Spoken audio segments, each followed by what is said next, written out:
Yes. Okay. Can we have roll call? Commissioner Brown? Here. Commissioner Kaczynski? Here. Commissioner Talley? Here. Commissioner Wu? Here. Chair Pro Tem Blackwell? Absent. Vice Chair Rulin? Here. Chair Crandall? Here. The next item of business is special orders of business, which we have none. Following that are the approval of minutes. We have one set of minutes from May 23rd, 2019. Do we have any revisions or a motion? If there are no changes, I will move we approve the minutes of the Planning Commission of May 23rd, 2019. I second. Motion by Rulin, second by Brown. All in favor? Aye. Passes 6-0. The next item is oral and written communications. Members of the audience may address the commission. Excuse me? I was absent. Okay, we have 5-0-1. Members of the audience may address the commission on matters of public interest which pertain to the city and are not otherwise on the agenda. If you wish to speak, please step forward to the microphone, state your name and city of residence, and make your presentation. Please limit your presentation to 3 minutes. Do we have any cards? No, sir. Okay. The next item is consent calendar, which we have none. So we'll move right to the public hearing. Item A today is an amendment to conditional use permit 18441, minor cultural heritage permit 19054, minor cultural use permit 19136, historic aquarium cafe, O.C. Frescas. Jonathan Lightfoot, there you are. You Hello. got the dais. Good evening, Commissioners and Chair Crandall. The project in front of you is for a new restaurant concept at North Beach, O.C. Fresca. They'll be occupying the former Ichibiri restaurant location. The proposed project involves not only the new restaurant, but a rehabilitation of the historic Aquarium Cafe building. One of the minor alterations to the site would be a new covered patio bar. And the proposal also intends to modify the recently approved hours of operation for alcohol service and also to provide acoustic entertainment. For that scope of work, there are 3 required entitlements. The first is an amended conditional use permit in November of 2018 last year. Ichibiri's restaurant received their conditional use permit for full alcohol service, so this revision here would modify the hours of operation. A minor cultural heritage permit allows for the alteration or minor alterations to an existing historic site, and a minor conditional use permit would be required for non-amplified entertainment. The location, as you can see on this map, is within the North Beach Triangle. It's bounded by Calle de Checa and North El Camino Real within the gateway to North Beach. The site was identified within the city's historic survey as a potential contributor to a future North Beach Historic District. The Planning Division is working in that direction as well and at nominating this area for district status in the future. It's also near the trolley stop, which is right at Calle de Checa. There's a variety of noise buffers that are in this area. Of course, North El Camino Real, the public parking lot, and a vacant commercial lot to one side as well. The Historic Aquarium Cafe was the original occupant of the building. The restaurant featured saltwater aquarium displays, and the building has been occupied by various restaurant concepts since then, including Anchor Inn, Margarita's Village, and the Ichibiri restaurant. The property was built in 1931. We don't have a record of who the original architect was. The central part of the building is an octagonal floor plan, which is also reflected within the turrets and some of the windows at the property. The roofing is also something that everyone knows. It's a distinctive feature of this particular property. There have been a variety of alterations over time. This image shows some of those. This is the second tenant that moved into that building. So the stone veneer is not original, the portico is not original, and the signs are not original. Although the applicant is proposing to bring back these signs. Not really. Subsequent to the Anchor Inn, there were additional alterations done, some of which were to remove these non-original elements. But this location here, if you have been by the restaurant recently, is now enclosed by an octagonal addition that's interior. So the primary entry now faces north towards the parking lot.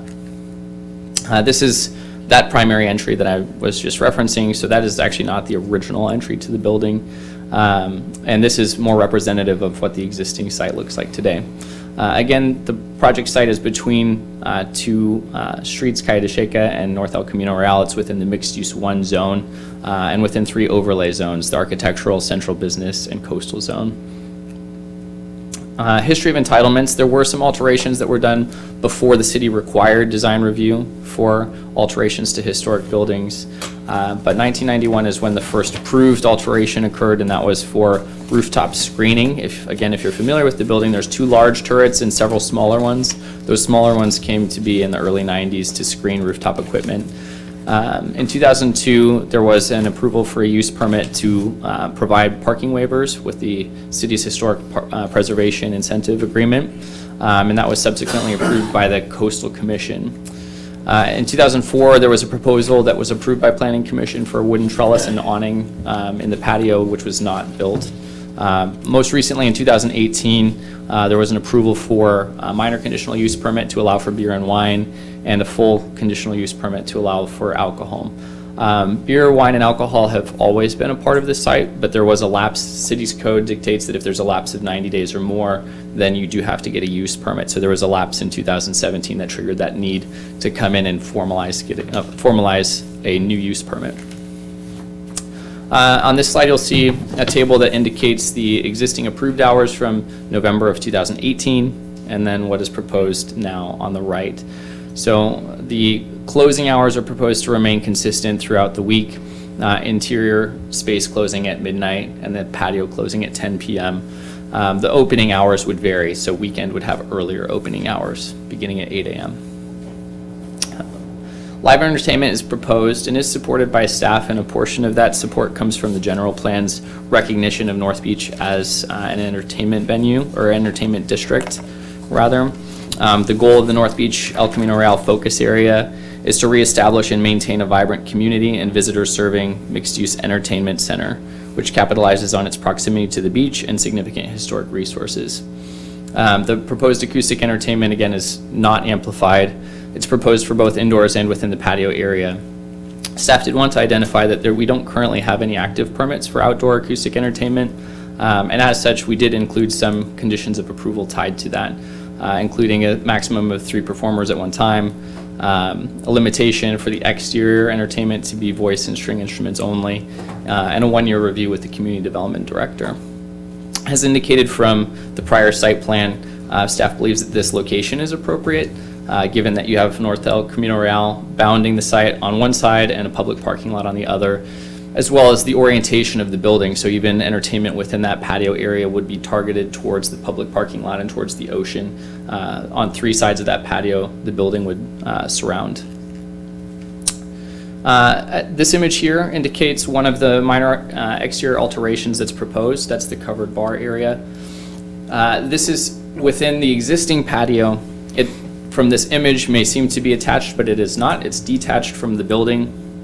Among the other alterations would be a minor alteration to the trash enclosure to cut that back. The approval back in the early 90s had a couple of non-original accessory structures that encroached beyond the property line into the Calle de Checa right-of-way. So this corrects that to pull back the trash enclosure, as well as to remove a shed that was partially within the right-of-way. Also proposed is the installation of string light over the patio area, a new wrought iron handrail that's required by building code at the front entry. As mentioned, this detached bar, and there's also an existing glass wall at the rear of the patio that exits to the public parking lot that currently has 1 exit, and building code is requiring 2 exits.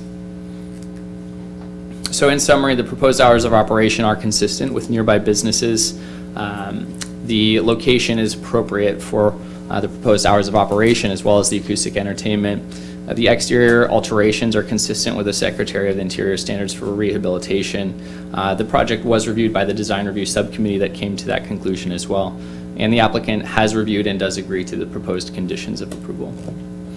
So given that information, staff does recommend that the Planning Commission determine this project to be categorically exempt from CEQA and to adopt the resolution PC 19-017 for these entitlements. I am, of course, available for questions, as is the applicant and the architect, and I do know that the applicant has prepared a presentation following any questions that you may have for me. Do we have any questions for staff at this moment? Commissioner Rowland? Yeah, a couple brief questions. One is, I assume the wrought iron handrail that's being proposed is something that can be removed just to be in, accordance with historical guidelines if necessary. Correct, and it's not attached to the building, and they modeled it after the wrought iron railings in front of the beach club. Okay, great. Also, I know that sounds like the closest houses are over 400 feet away, but were the people on Boca de la Playa, by any chance, the residents there, sent notices? They actually would not have been sent notices because the standard noticing for any city project is 300 feet, so they would have fallen outside of the standard noticing range. Okay, good, thank you. Commissioner Wu? For the parking, were there any waiver for the parking for indoor seats? We understand that 13 waivers were given for the 49 seats outdoors. Were there any previous waiver for the indoor seats? No, there were no previous waivers for indoor seats. The indoor seating the capacity has been at 119, so there's kind of a documented trail of the restaurant capacity over time at 119. And so the waivers only came into effect for an increase beyond that 119 in accordance with the code's provision for seating. Do we have enough parking for the 119 indoor seats? So the parking that's provided does not cover, it would be non-conforming to that, as is common with many of the historic properties within San Clemente. The Brick Restaurant, for instance, has no parking and provides a similar number of seats, about 111. And so the standard within our code for mixed-use buildings is that no additional parking is required unless you're increasing the intensity, and then the parking that's required is that increased intensity. So if you're providing 12 new seats, you need to provide parking just for those 12 new seats, not retroactively to require parking for the interior space. So although there's not enough parking for the indoor seats, and neither did the city give any waiver, but they were considered non-conforming and they are grandfathered.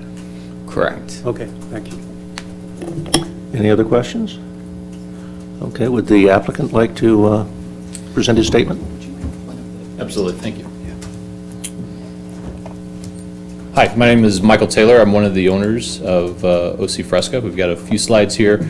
We wanted to just talk about our excitement. Thank you. Our excitement about the opportunity in North Beach and with the property itself. OC Fresca is a family-friendly, casual concept that is been created by my partner and significant other, Margaret Gill, and myself. Both of which have been in the food and beverage industry in various ways for greater than 30 years between us. We both have expertise in marketing, in corporate management, in building and restaurant management, and then ultimately operations of various brew pubs that we've both been associated with throughout the last 2 decades. Our concept here is really more about a family-friendly environment around an experience that families, both individuals and kids can see and can experience with the creation of a juice-based concept for alcohol-free cocktails, but then also alcohol cocktails as well.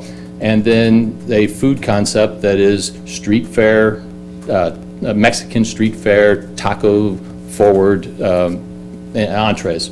And from our perspective, it's really a idea of a casual, family-oriented opportunity that would enhance the North Beach community, but also be a good building block for other restaurants and other opportunities on this side of San Clemente.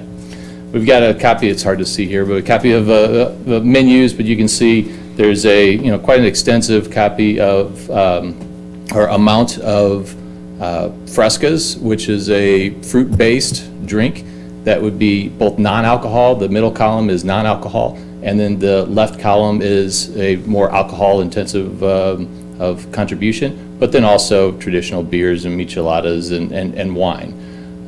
Alcohol is not the concept here, but a combination of the fruit with the drinks that can be sparkling, can be teas, can be just fruit-based mocktails is really also the concept and additive to what we're doing.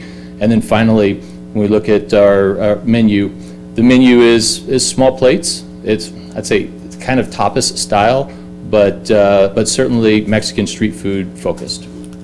And then last but not least, part of what we're also envisioning from a younger demographic is a popsicle dessert type of scenario that would also be using those fresh, the remnants of the fresh agua frescas as well.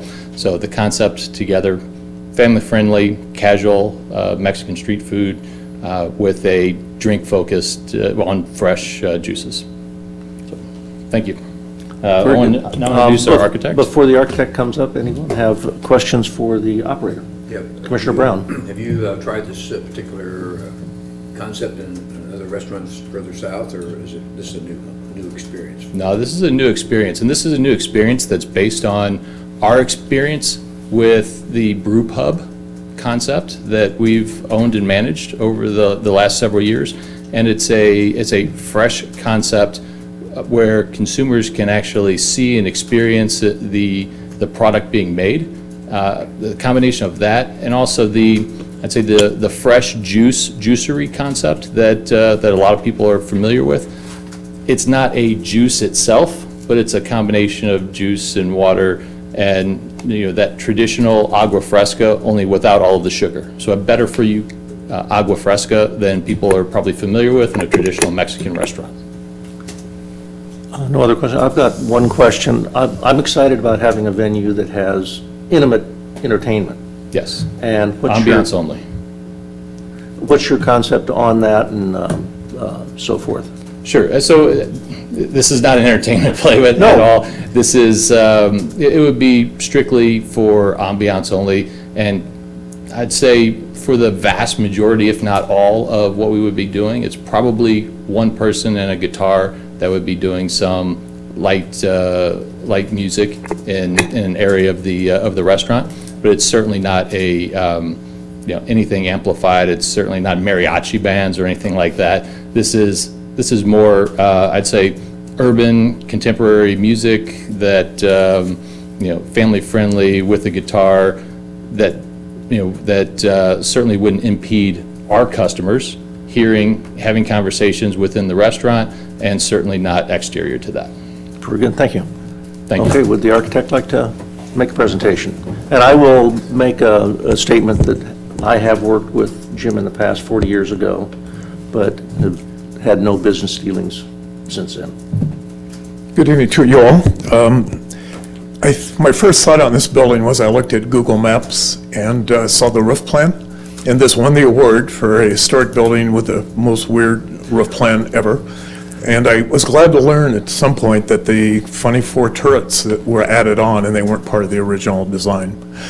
We work really carefully with staff and your other committees to make sure we met their design thoughts as well as we meeting the Secretary of Interior standards.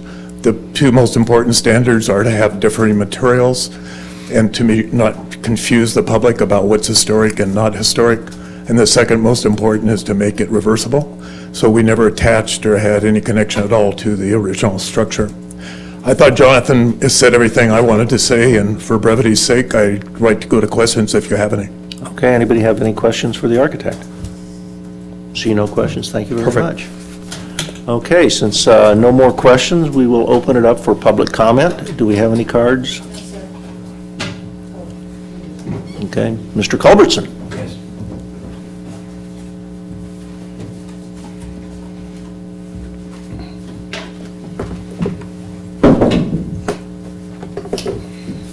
Here you go, Gabriel. Thank you. Larry Culbertson, representing the Historical Society.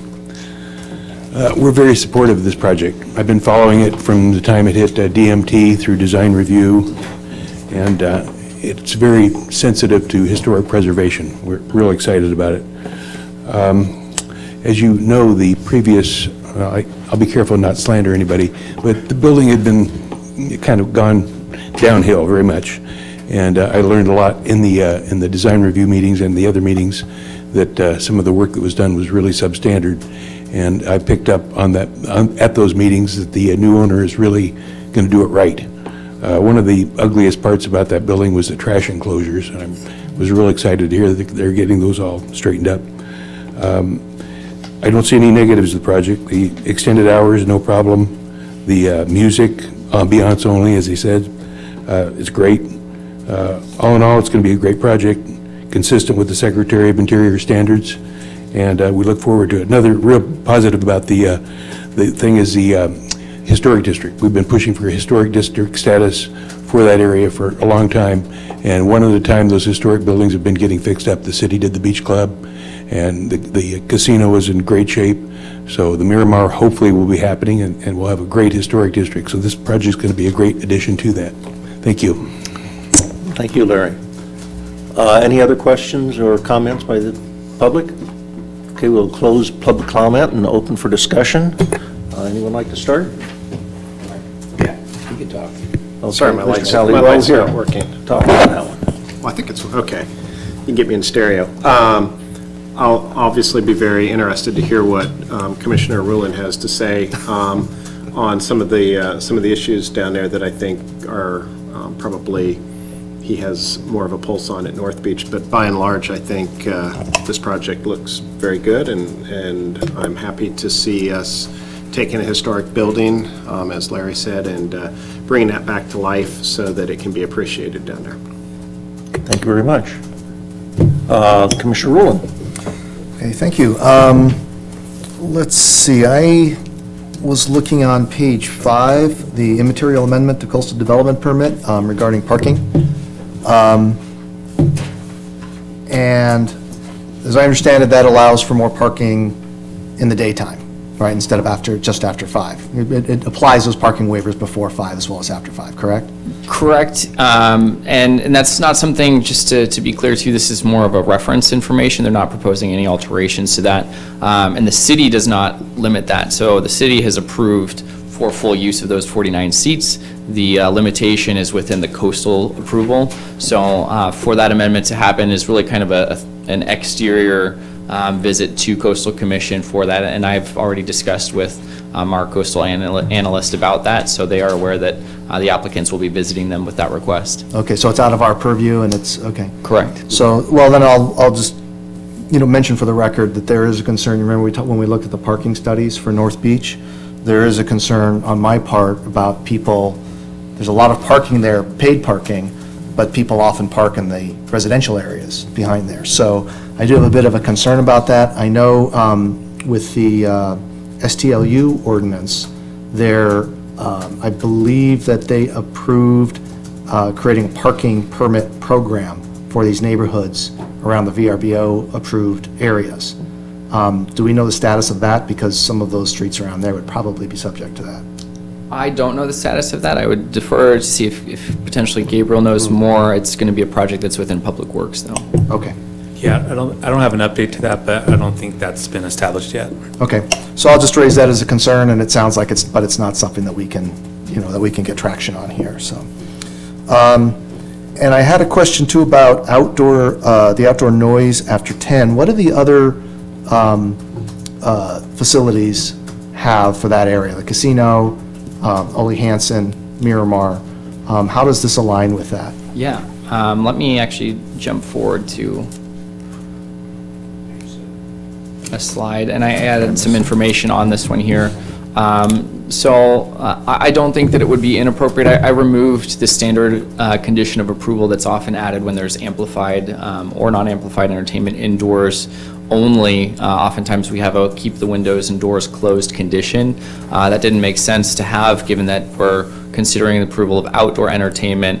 However, I would say that's an oversight on my part to have completely removed that. It may be something that you would like to consider to re-implement that between the hours of 10 and midnight, again, should you support the outdoor entertainment as well. Okay, I mean, I have, the ones we have listed here are actually kind of not in that sort of historic area of North Beach, and there's other stuff going on there. I wouldn't I'd want to keep this more or less in line with, you know, what we allow for the beach club and. Sure. So if you look at the screen, it's a little different than what's in your packet, because I Okay. did add some information about the casino and Ole Hansen Beach Club. So the casino operates until 2 a.m. That is indoors only. The beach. So they're not allowed to have outdoor, music in their outdoor areas? Correct. They have in the past received special activities permits to do that, both amplified and non-amplified outdoors, but that was for like an annual basis. So that's not something that's active. It's not a full use permit. And then Ole Hansen Beach Club does allow for outdoor entertainment. And that's governed by a lease with the city. So that's not something that was governed through a use permit, but governed through a lease that city council has with the operator there. Their policy, from what I understand, I took a brief look at their lease, was to pull entertainment indoors around that 10 p.m. timeframe. Okay. Good, thanks for putting that up. Let's see. In condition of approval 717.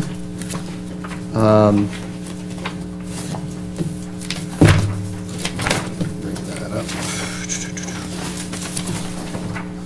up. This allows the police department to shut down unreasonably loud or boisterous things. I remember in the past, we've also had allowed the community development director that authority as well, and I didn't see that. So I didn't see the community development director has that authority here as well, if there's, say, too many complaints or something like that. Code enforcement. Right, exactly. So, It's not within the text. It's certainly something that's open to amending by the planning commission. Let me just interject real quick. Was that intended for an individual event, not the CUP? No, it's something that is reflected within a couple of other CUPs as well for for entertainment. So I have seen it for both, for activities as well as use permits. If I can chime in just briefly, this condition is drafted specifically to an event, but can be used, right? If it's violated, the CUP could be revoked potentially. So it can be used in both ways, but the language of this is intended, or appears to be intended to be event-specific. So if we wanted to change that, we could tweak some language to change it to allow full revocation of the entertainment ability. yeah, and we've done that in the past, not that I expect any issues, but I think, you know, sort of to be complete, or if there's a different owner who runs things differently, it might be good to have in there that the CDD can address that as well. So, you know, I'd appreciate it if we could consider adding that kind of text in.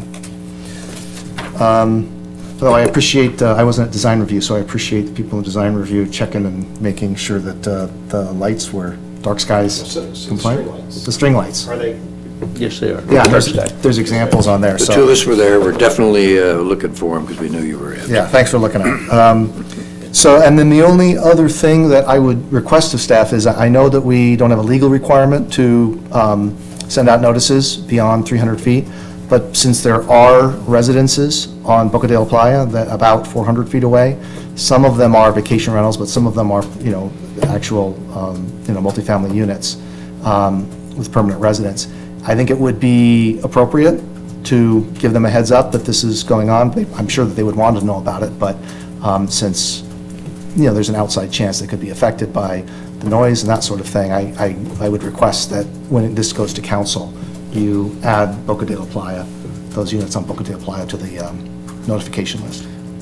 So just a quick clarification, unless council appeals, this isn't a permit that would require their approval, so it would be something that's just on the consent agenda for them. Oh, I see, right.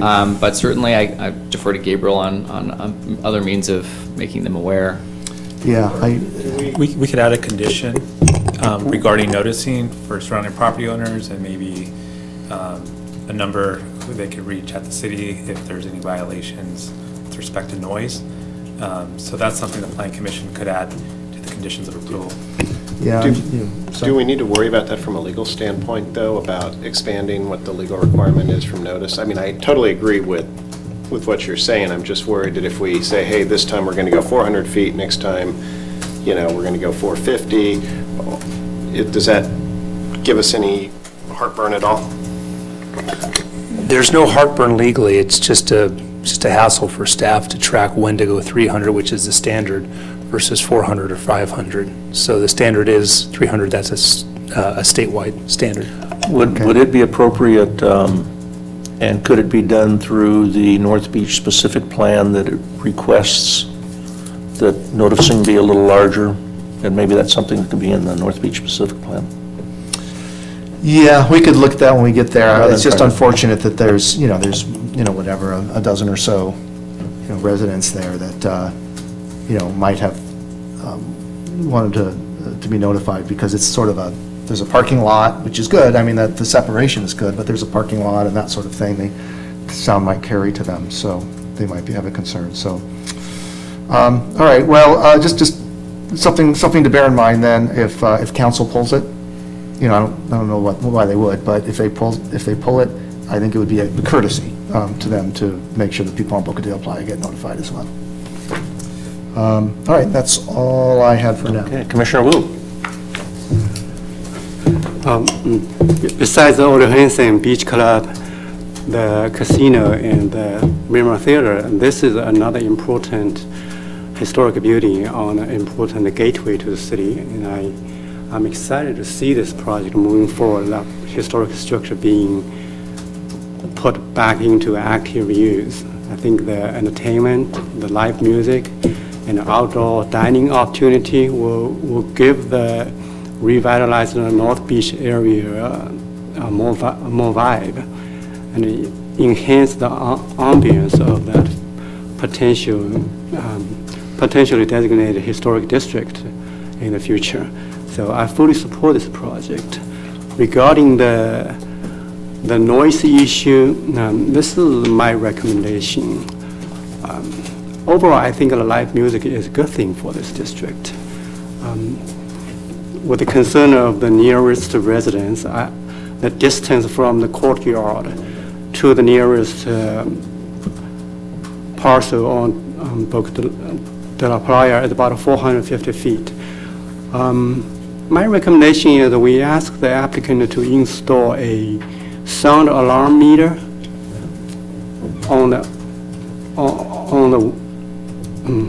the fence or on the back fence wall next to Calle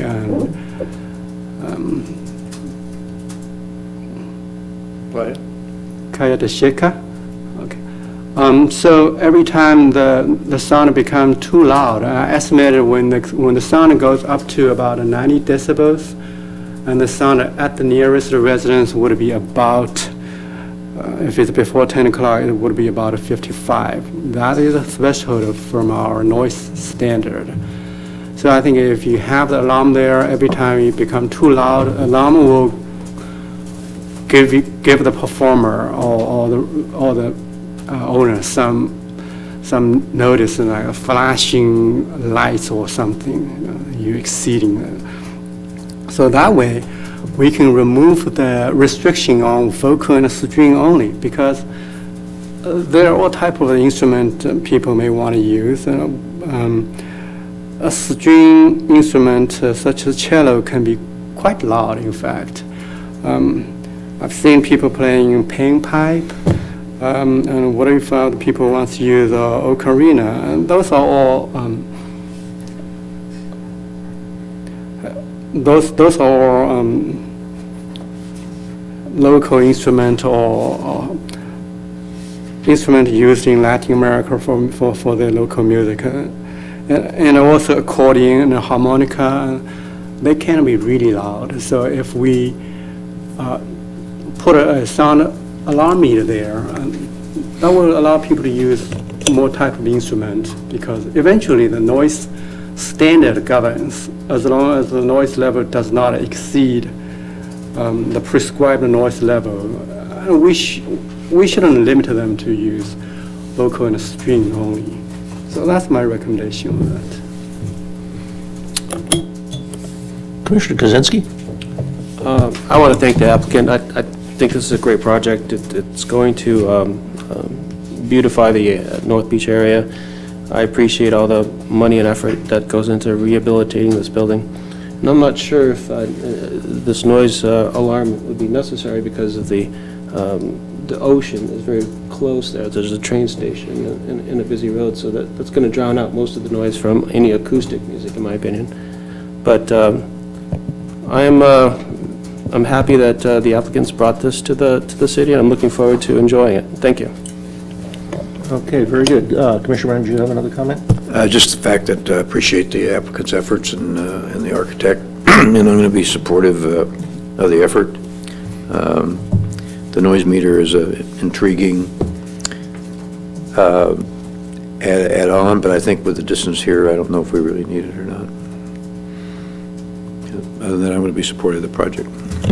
Okay, I'd like to say that I'm certainly in support of the project. The condition 1716 on the acoustical instruments, if we take into consideration the shape of this particular building and the fact that the patio opens the direction it does, it's an enclosed patio on 3 sides. Sound is generally line of sight unless it's bouncing off fog above you and all.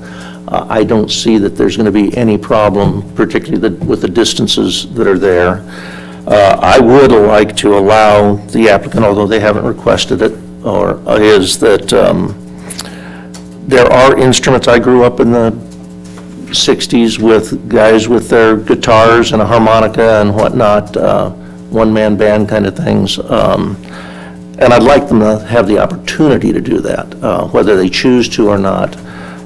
So if it could be limited that there's no brass, no drums, maybe a cajon, which is just basically a wood box that they use for some kind of rhythm, that's okay. It doesn't resonate, and I'll guarantee, being a banjo player, that I can outblast anybody with a banjo that you can on any of those other instruments. So, and I don't see that the noise is going to be an issue. But I would like to say that if there would be a way to change 1717 so it's not just limited to guitars or stringed instruments, but we could forget the drums, brass, and reeds instruments, that would probably suffice to keep the sound down. And I don't see ever that the interior noise would be an issue. They are far enough from everywhere. El Camino Real creates more noise than any of those instruments are going to create. But I can support the project. I think it's going to be a great plus to North Beach. So any other comments or a motion? How about we just exclude percussion and brass wind? But I think woodwind should be allowed. You mentioned a reed.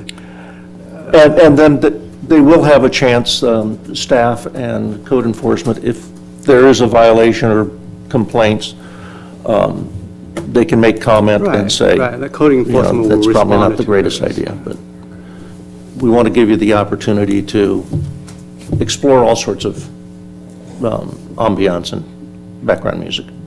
So if you want a normal level piano, you can also do that, as long as you're not playing fortissimo. I don't think he's got the room. Yeah. Okay, so, Commissioner Ruhlin. I'm be happy to make a motion as long as we settle on the conditions. Did you have something for 717 with the Community Development If you're Director? looking at me, I assume we're talking about that. So I think the best thing, so 718 actually speaks to your concern. It allows for an annual review or a 2010 review by the director. It does not allow for the director to remove the ability to provide this entertainment, but you could tag on to the end of that condition after it says code, comma, including elimination of applicant's ability to provide live entertainment. So in other words, if the director feels that the privilege to provide entertainment has been abused over time, the director would have the ability to eliminate the privilege of having live entertainment at the venue. As long as it's an extended violation rather than just a single event. The intent of 718 is for the director, after 1 year, to review essentially the history of live entertainment at the venue.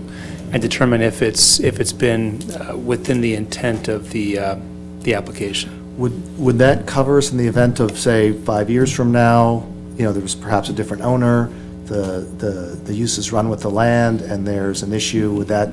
No, the way this is drafted, this is just one review in 2020. So after 1 year of operation, they would review it, and that's it. We could certainly include language that would allow the director at any time to do a review and make the same findings and come to the same conclusion. We could add language.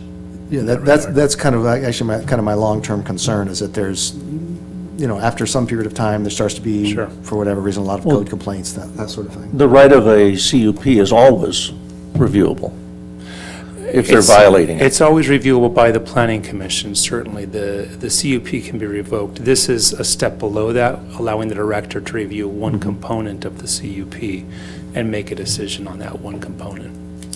But we could certainly add language if that was the commission's desire. Does that sound good to other people? Yeah, and I'm not in support of sound meter. I think that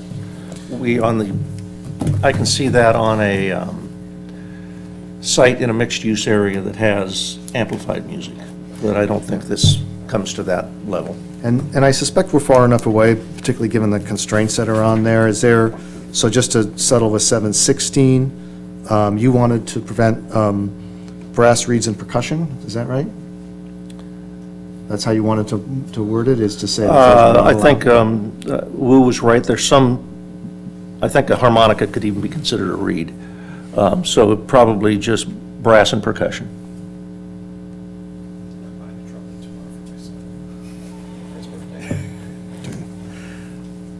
It'll have to be a special event permit then. So we'll change it to outdoor live entertainment shall not consist of percussion or brass wind instrument, and shall cease by 10 p.m. Is that what people want? I'm comfortable with that, so. I mean, New condition, or are you adding? No, it's a modification of 17. So the proposal is 17 would read, outdoor live entertainment shall not consist of brass or percussion instruments and shall cease by 10 p.m. Modified 16 or 17? That's 16, I'm sorry, did I say 17? Yeah, Okay, so we're trying to exclude brass and percussion. right. And Want me what to was read it? that you're again? adding, okay. Yeah, we're saying outdoor live entertainment shall Well- not consist of brass or percussion and shall cease by 10 p.m. And what was the change for 718? There was no change for 718. Mal's working on something for 717, I Yeah, believe. there was a comment right after zoning code. They indicated including, I believe. I have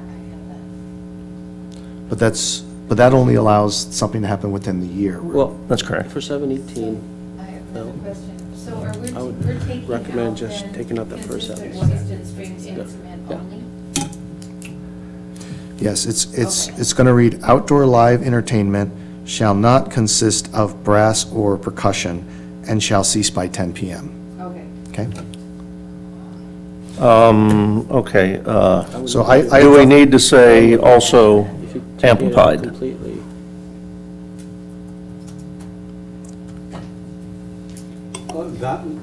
That's covered in 7.8. Okay. Yeah, I thought we We covered consider that. that, okay, very good, very good. So, all the way to the period.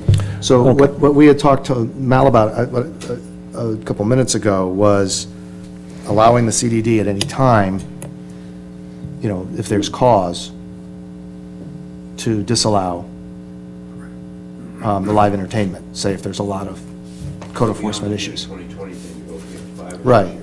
Because we've done that in the past many times, I believe, is allow the CDD that. But CUPs are always reviewable. Yes, so the CUP can always be reviewed by the planning commission, can always be reviewed for revocation. What we're doing here potentially is empowering the director to review one aspect of the CUP at the non-commission level. This would not lead to revocation of the CUP, but would lead to the elimination of the live entertainment capability, right? And what's being requested here, as I understand it, is an annual review as opposed to a one-time review in 2020. I wasn't thinking of an annual review. I was just thinking that circumstances may arise years in the future where there are a large series of code complaints or something in the neighborhood has changed, which makes it problematic, that kind of a thing. Okay, so with that in mind, the best, yeah, please. Yeah, I gotta say, I'm getting a little uncomfortable with this. We're doing something we've never done before. I thought. I don't think we've recommended that everybody's live entertainment CUP has been reviewed annually specifically by the planning director. No, That's kind of unique. That's not what I'm proposing, that it be reviewed annually. I'm proposing that the CDD, that if there are certain circumstances, like lots of code complaints, the CDD can render a decision that right has been abused. We've never done that before. I mean, it's built into the system. I'm not supportive of that idea. I think a 12-month review by the planning commission would suffice. And quite honestly, I don't think the noise would become an issue at all, given the distance. So my proposed sound alarm meter is a cheap insurance, so to speak. But if we decide not to use that, that's fine. But I think it's very unlikely that those music will cause a lot of issue to the residents. It's so far. I agree that it's unlikely. I don't think we need alarms or things like that. I disagree. Maybe I'm wrong, but in my recollection, for many of the live and out things that we have done, we've given the CDD the authority to do that. But I may stand corrected, so. I don't recall an open-ended. All right, then we have the change for 716, and it sounds like the consensus is to leave 717 as is, and no changes for 718. We're doing the year-long, the review in a year. And I guess that's it, right? Okay, you want to read your If there's nothing else, I'll make the resolution. resolution? Sure. So I will move that we adopt resolution number PC 19-017, a resolution of the Planning Commission of the City of San Clemente, California, approving amended conditional use permit 18-441, PLN 19-055, minor cultural heritage permit 19-054, and minor conditional use permit 19-136 for OC Fresca to rehabilitate the historic Aquarium Cafe building and to establish a new restaurant with on-sale service of alcohol with live acoustic entertainment, both indoors and outdoors, at 1814 North El Camino Real, with the one change to condition 716 to read, outdoor live entertainment shall not consist of brass or percussion and shall cease by 10 p.m. Second. We have a motion by Rule and a second by Wu. All in favor? Aye. All opposed? Passes 6-0. Congratulations. Look forward to you opening. Yeah. Now, Having everybody there. Jim, do you have a feel for how long Coastal will be? It's the Coastal Commission. Flip a coin. Fast as we can. So, thank you again. Thank you.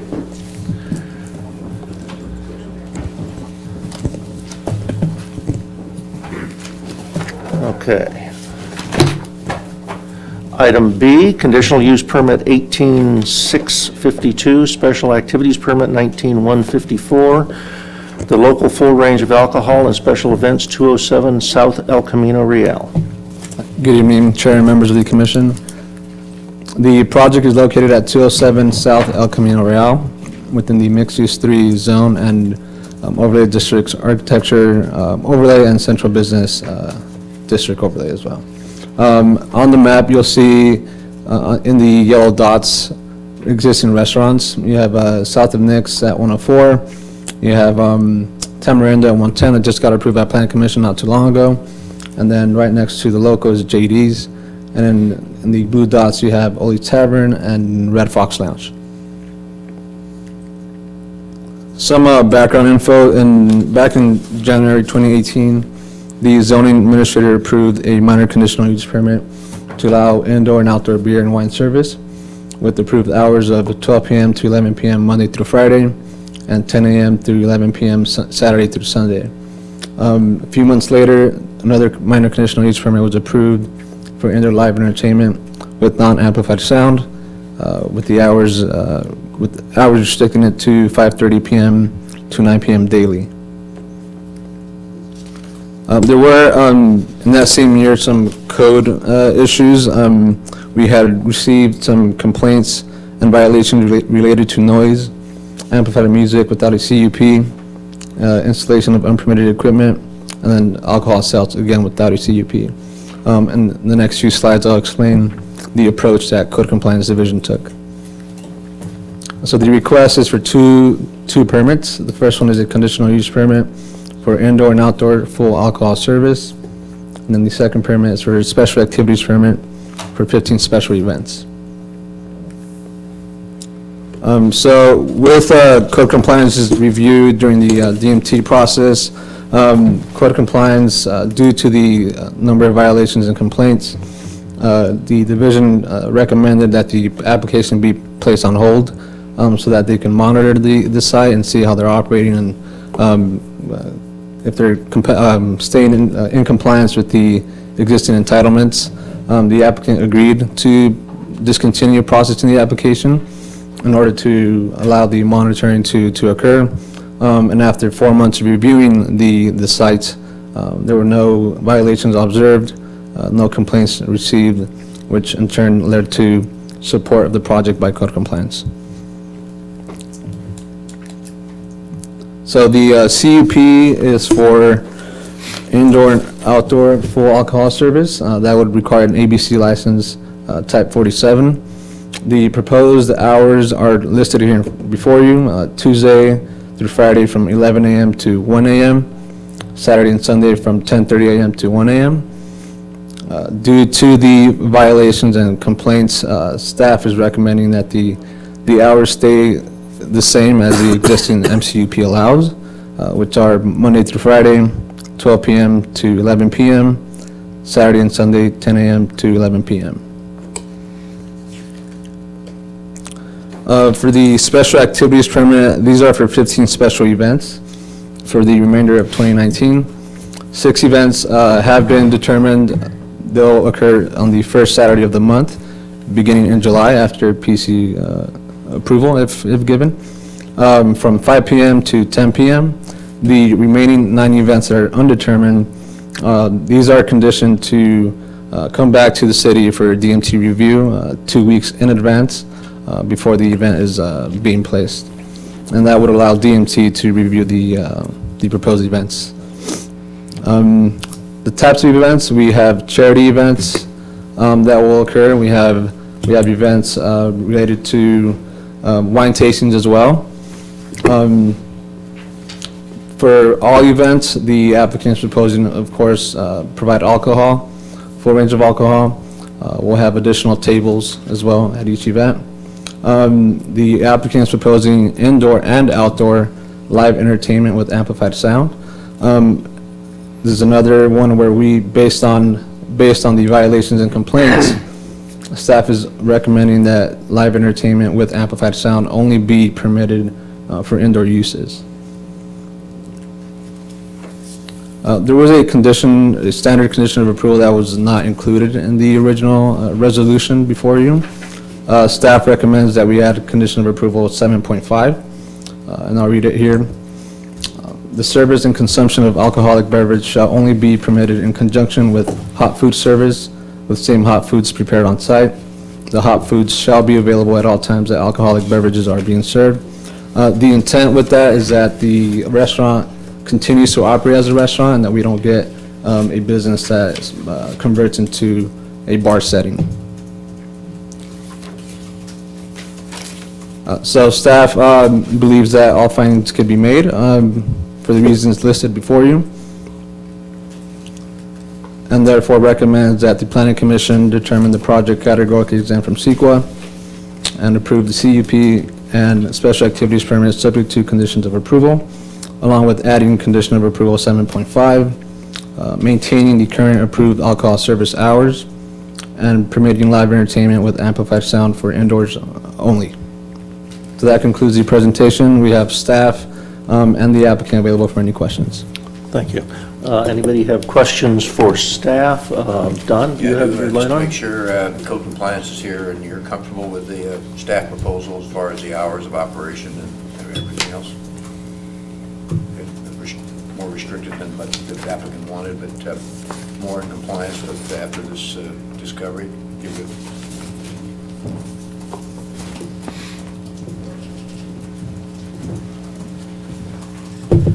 Good evening, Planning Commission. Adam Tamian, Code Compliance Manager.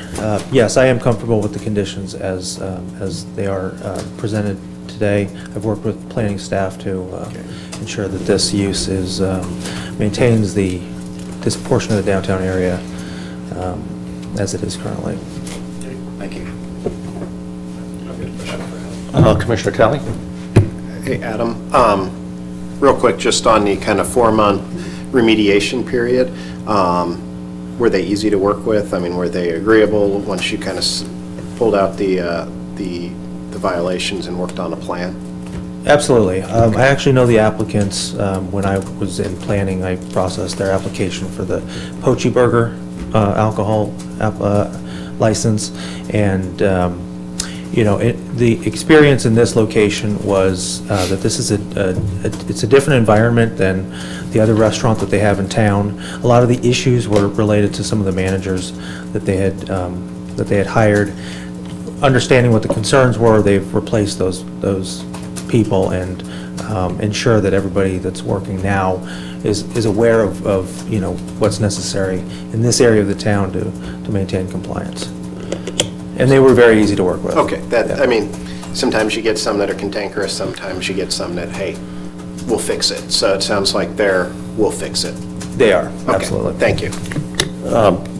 There may be more questions. Commissioner Rulon? Adam, I'm sorry. Sorry. This calls for more tables during special events. Is there a maximum occupancy for the special events that's higher than for, or do we expect more people? I'm looking at perhaps a parking impact and that sort of thing. Right. The expected number of guests for these special events is 50. The occupancy limit for the restaurant, don't have that information. Regarding parking, I did review the parking study that was approved by City Council last year or this year for 2018. There is adequate on-street parking on peak demand. And when I say adequate, the occupancy rate of on-street parking is between 60 to 65%. Yeah. So, I mean, does that answer your parking concern? Not exactly, but when we get into discussion, I know this is the second time we've had this in this area, I think recently, and we had a similar question come up with that. So we'll circle back to that when we're in discussion, yeah. Commissioner Wu? I have more question for the code compliance. Adam, for the code violation on noise, amplified music, and hard liquor, when did that happen? I don't remember the specific dates, but it was towards the end of 2018. There were some outdoor live entertainment events occurring that had amplified sound. Okay. That was the nature of the...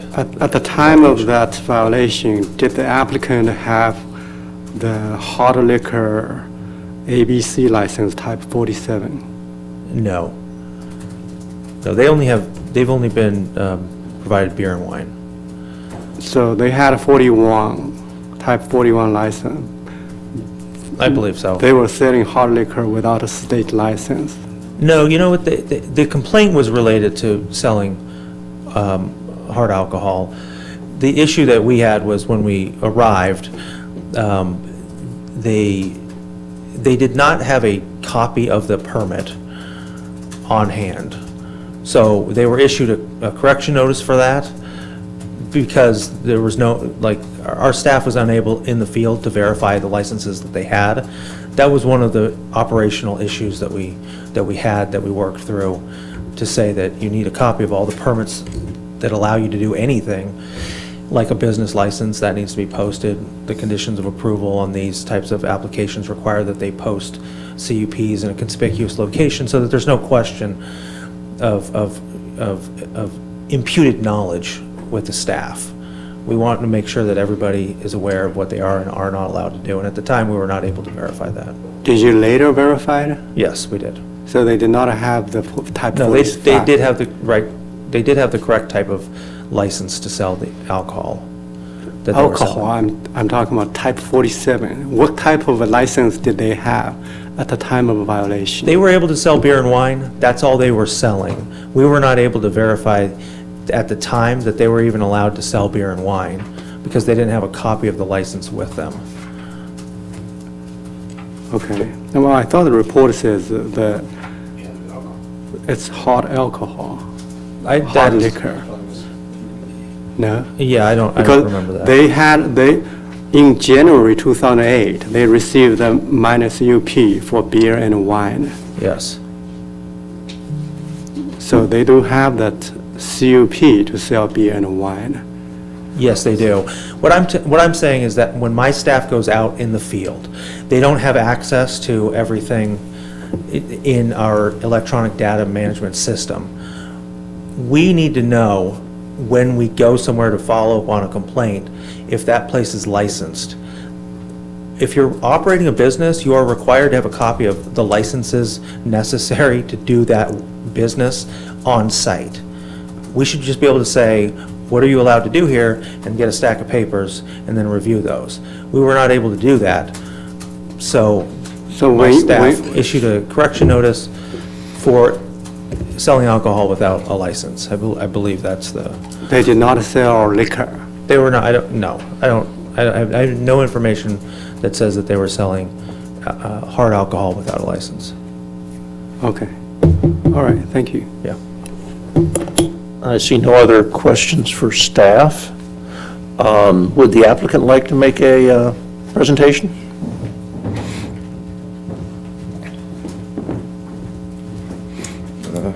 Hello, everybody. Thank you for having me. I'm not a good public speaker, so excuse me. I'm more of a chef and owner of the local.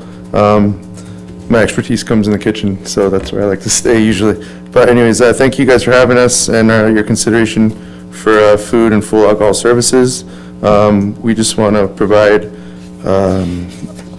everybody with, food and beverage that goes along with the food. I've always been food first, as you can tell from Poachy Burger. It's always been about the food. We don't want to turn into a bar at all. Let's see, and in regards to the recommendations, we agree with all the hours that you guys recommended and Adam recommends. And just for clarification about the situation that was just brought up, it was our fault that we didn't have the permit posted for selling of beer and wine. And it was beer and wine that was being sold, not any hard alcohol. We would never do anything like that, but that has been resolved and taken, into consideration. So, just want to say thank you again, and appreciate you guys' time. Thank you. Any questions of the applicant? Commissioner Wu. I don't, but I do have a question for the staff. Okay, one more for the staff. David, on the report, page 2, third paragraph, second line, it reads, regarding noise impacts and amplified music and hard alcohol service without a CUP. Can you? I would say to take code enforcement and the applicant's word on that. That was probably a misunderstanding by me, by staff. And then, yeah. Okay, thank you. Can we get the minutes to note that that's redacted? That's probably something you don't want to have. Correct. If the applicants have Perpetuate. applied for something else, right? Yeah. So make sure that that's corrected throughout all the documents. Thank you, Commissioner Kelly. I see no more questions for staff, so let's close the presentation portion and open it to public comment. Do we have any cards for this one, Eileen? No, sir. We will close public comment, open for discussion. Do we have anyone who wants to make comment? I see none. Well, I'm Commissioner willing Brown? to support the application as conditioned by code and the staff to the hours and the location of it, so I'll be supporting of the project as conditioned. Very good. Commissioner Talley, do you have anything? Okay, Commissioner Rulon? Yeah, I agree. I like the way this is conditioned. I did actually want to commend code enforcement for, running this like they did. They got the problem solved, and I really appreciate the work of the applicant as well for being cooperative in this. I think, there were some problems there. The city did its part, the applicant that did their part. That's actually kind of nice to see, and things are on track. I think the hours that are recommended are good, and they're sort of appropriate given the history. You can always ask for more later on, so longer hours later on if they'd like. I will just say, I've been racking my brains, and I've been trying to remember what we did. It was just a couple months ago, I think. We had a permit similar to this, where a restaurant bar wanted special activities essentially every other week, and we did have a concern for the parking, and I'm just drawing a blank on the discussion on that for some reason. Does anyone remember? Was it OC Tavern? I don't believe it was OC Tavern. It was Russell's? JD's? What was it? It's Ole's Tavern, yeah. So does anyone remember the conclusion we came to on that regarding the parking? I don't know if there was a commission conclusion on it, but what we determined is even if they might be short of parking for the extra people that they have for their maximum attendance for the event, that there was sufficient public parking in near proximity. So across the street, there's 2 public parking lots, and I think there's another one, behind. So, so I think we felt comfortable with that. In this case, there's, I think 40 indoor seats and 16 outdoor seats. And so with the events being at 50, I mean, basically there's enough seating. They're already operating at that capacity right now. So I don't think there would be an issue here. Okay. Yeah, very, very good. I just think we want to keep an eye on, if this is something that's going to be happening more, just for the commission, I think we want to keep our eyes on it. I'm not too worried, with this. It's special activities for the rest of the year. If there's a problem, we look at it next year when they apply for more special activities. But if we get a lot of these coming in, we might want to understand how it affects the overall parking. But that said, I'm certainly in favor of the application. Commissioner Wu? I'm going to support this project with the staff's recommendation. It would be hard to sell to me if they actually sold hard liquor without a state license, but thank you for the clarification. Commissioner Kucinski, any comments or not? I'm supportive of this project. I'm glad to see that the applicant worked with code enforcement and they got things resolved. And it sounds like they're on the right track. So I'm happy to support this. Very good. One comment, and then I'll make a motion if you'd like. And I'll make comment real quick that I want to thank Adam and David for working with the applicants to clarify the issues and bring a proposal that's looks thoroughly gone through and acceptable. So I am in support of it. Commissioner Brown. Yeah, just one comment. This is another series of restaurants in this whole block area we've approved over the last year or so, and so we're starting to reach probably a natural limit that staff needs to start looking at. I know we recently did a parking lot study up there with the theater. I don't know if that is going to come to fruition or not, but we actually limited the owner up there to the number of restaurants he could have in that shopping center up there next to, through the zoning administrator, on a parking issue, the Krikorian Theater. By Wise. Yeah. And so they actually said, okay, you can only have X amount of percentage of restaurants in your shopping center, was one of the conditions of the parking waiver. So I guess going forward, it's maybe time to start thinking about how many restaurants can this block absorb, considering the natural way we limit ourselves down there, and if you're under 50 seats, how everything's grandfathered. But I think because we got an additional restaurant that just opened, Tamarindo, so I just plant the seed with staff going forward. Yeah, I think we've already, and keep your light on, we've discussed that a number of times about taking public parking and assigning it towards restaurants and occupancies, that we have to track that and say, hey, okay, we know there's 10 additional spaces for this one. Well, 3 doors down, somebody might be competing for those same 10, so we need to keep a tally of what we've permitted, but we don't want to also exclude sites from having parking that may not have any parking at all. So it's a delicate balance at this point. My sense is we're approaching a tipping point, I guess, is what I'm saying. Critical mass. With that, I'll Okay. read the resolution. Please.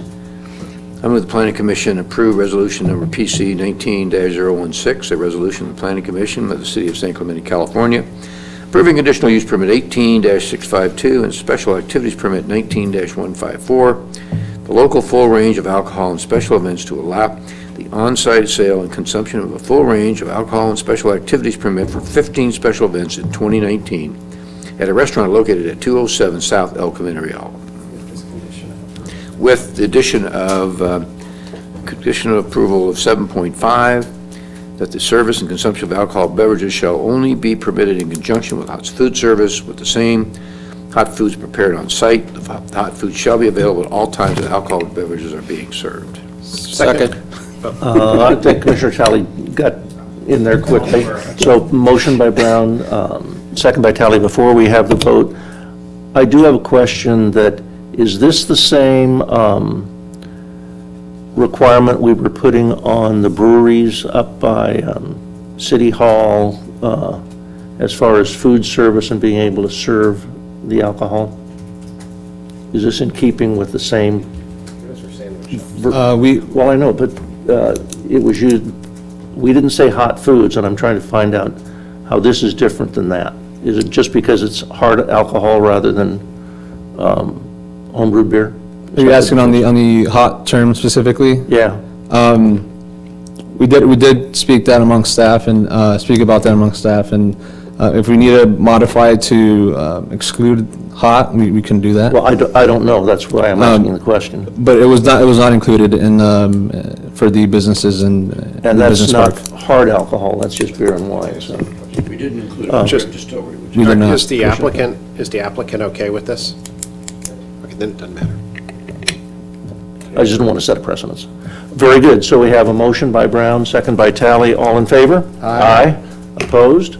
Passes 6-0. Congratulations. Good luck. Good luck.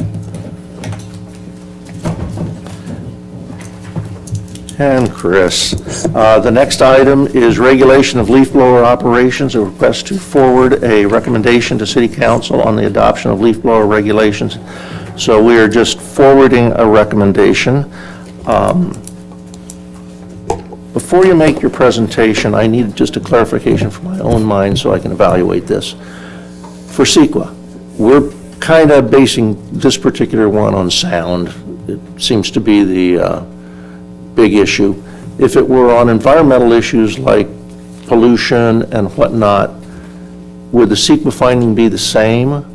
Or, because wouldn't that fall under the general plan, environmental policy? Because we're taking this is not a project. Would it become a project if it was because we were basing this on pollution rather than just sound? And I don't know the answer, that's why I'm asking. Yeah, I would say no, and we're not approving a project. Also, what the ordinance is doing is actually reducing impacts, what would regularly occur with leaf blower ordinance. With leaf blowers, right now, they're allowed throughout the city. This is establishing restrictions, so the impacts are gonna end up being less if the planning commission adopts. Yeah, I realize, I saw something reading the CEQA that they don't like you piecemealing small parts of a project with CEQA exemptions. Yes, that's correct. So there's a prohibition on piecemealing projects, breaking up a larger project that would have significant impacts on the environment into component parts that each don't have a impact. This, however, as Gabriel has said, has a negative impact or Correct. a positive impact on the environment, whether it's noise or pollution. We're actually curbing the use of leaf blowers. And so there is no significant impact on the environment, negative impact, therefore CEQA isn't required. Regardless, the exemptions that are used would be used for noise or for pollution. So it's the same exemptions regardless of how why we're regulating leaf blowers. Okay, very good. Yeah, it wouldn't change. Okay, Chris, you've got the floor. All right, good evening, Chair, Commissioners. Chris Wright, Associate Planner. So the first slide here is to give you an overview of this presentation. So first, we want to request that in this presentation is to revisit an ordinance that the Planning Commission has discussed 2 times and made a recommendation on. So we're going to go over a background of the review process, the previous Planning Commission direction that we received, and then some proposed revisions staff has, and then alternatives for the Planning Commission to consider. So in terms of background, the City Council initiated this project in 2008 on March 20th, and they gave direction for staff to consult with stakeholders, which we did. We reached out to residents that contacted the city. We talked to landscapers. We talked to various city staff to ensure that the regulations would work for city business. We also did research on other ordinances that the city has. We contacted state regulators to understand how they're dealing with some of the issues. And so part of that is we gathered research through that outreach to develop our recommendations. And that research was previously given to the Planning Commission, and we also have attached those prior reports to the current agenda report. And prior to this meeting, we actually did some additional research to contact the state and get the most recent regulations, understand how the long-term trends of what they see could be coming down later on in terms of regulating exhaust and noise for leaf blowers. So there was 2 Planning Commission meetings, and the Planning Commission made a recommendation to adopt an ordinance. And that ordinance had some definitions that would be added to restrict operating hours. Currently, other than government maintenance, maintenance in the city is limited to the hours 7 a.m. to 6 p.m. Monday through Friday, and then 8 a.m. to 6 p.m. on Saturdays. And Sundays is prohibited, and on holidays. The ordinance that the Planning Commission supported would change it from 9 a.m. to 5 p.m. Monday through Saturday. And I'll get in a little bit down, I'll talk about the revisions that were made. So there's also some controls that you can't blow dust onto adjacent parcels. So the idea is that you're limiting the effects of leaf particulars blowing out on other properties. There's not a specific section in the code for leaf blowers, so these would all be new controls to limit the effects of leaf blowers. Lastly, there are new standards in the ordinance to require that leaf blowers have information that's applied to them that are commercially operated. It does say that. It says that leaf blowers have to meet the latest ANSI noise certification of 65 decibels from 50 feet away. So that's in there. And then the commission had made some revisions at the meeting that they had made this recommendation. So the first is that within not just residential areas would these operating hours apply, but then within 200 feet in other zones, 200 feet of residential property, the operating hours would apply. So that would limit the ability for city operations to continue as they presently occur. So the city would no longer be able to maintain property at 7 a.m. if needed. There's also a 10-minute exemption that was put in to the code that would allow homeowners to operate leaf blowers in an exemption from those operating hours. And then there were some other references that were built into the ordinance. And staff has some concerns with these changes that were made. So staff is recommending some changes to address concerns. The first is to improve the enforceability of the ordinance. The first recommendation is to apply operating hours uniformly in the city. So rather than have a 200-foot distance standard there that says that outside residential zone. So let's say it's a commercial zone that's within 200 feet of a residential property, and someone wants to use a leaf blower. Under the ordinance that the Planning Commission supported, you would be subject to the new operating hours if you're within 200 feet of the proper residential property. But the moment you step out 201 feet or more, now you're not limited to those operating hours. So we see some issues with that. First, by the time a code enforcement officer could go out to the site, if there was a violation, it could move or it could end by the time that an officer goes out there. So we think that would be a little challenging to address. Isn't that also true with sound? It is with sound, sure. Sure, and the ordinance in a way has controls, new controls that are easier to enforce with sound. That's why it has the new noise standard that the state has for equipment manufacturers at 65 decibels. So cities in the state are going in that direction of it's a lot more difficult to have a code enforcement officer go out there and observe a noise violation with the sound meter and being there in the right place at the right time, and instead with this particular issue, they're trying to focus more on requiring equipment be used that's up to the latest standards. So that's how a lot of cities are regulating noise for leaf blowers, or they're banning them. That's like the two different options that we're seeing. The other issue that we see with this is there's actually a loophole that if you are more than 200 feet from residential, the way that the ordinance was set up at the last meeting, is that if you're more than 200 feet from a residential property, you could use a battery-powered leaf blower, even if it's commercially operated, basically any hour of the day. So that's a concern of ours. So leaf blowers in general, more than 200 feet away from a residential property, it wouldn't be a limit on the time of the day. So there's like some concern that we had with that. And then, let me get my notes here. I just think that there's not really a practical tool for assessing the distance standard.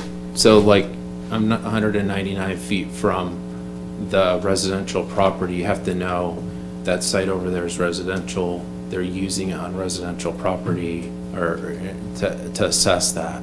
I think it would be difficult to do. Those are the main issues with that one. Are there any questions before I go to the next concern that we have?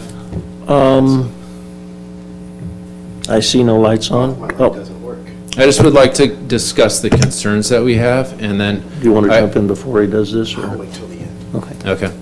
So for this item, we're proposing to eliminate the 200-foot distance standard and just say across the board, you apply the operating hours. And then the 10-minute exemption, similar to the other issue I said, it would be difficult to catch people in the act, so to speak, like have a code enforcement there to observe a violation potentially. The 10-minute exemption only applies to homeowners, so you would have to know the person that's using a battery-powered leaf blower is a homeowner. They're not a resident. I think a cleanup would be needed for that. So you're not, the officers in the challenging situation of knowing that's a homeowner, because it only applies to homeowners. Also, if a battery-powered leaf blower can produce the same or more noise as a gas-powered leaf blower, that the city would be requiring by the ordinance. So if commercially operated leaf blowers have to meet the 65 decibel standard, that actually only applies in the state to gas-powered leaf blowers. Battery-powered manufactured leaf blowers, they don't have to meet that standard. So if we give a 10-minute exemption to those type of leaf blowers, it could be producing the same or more noise, and the way that it's worded, it could be operating from 5 p.m. to 9 a.m. So we see some unintended consequences with the way that things are worded.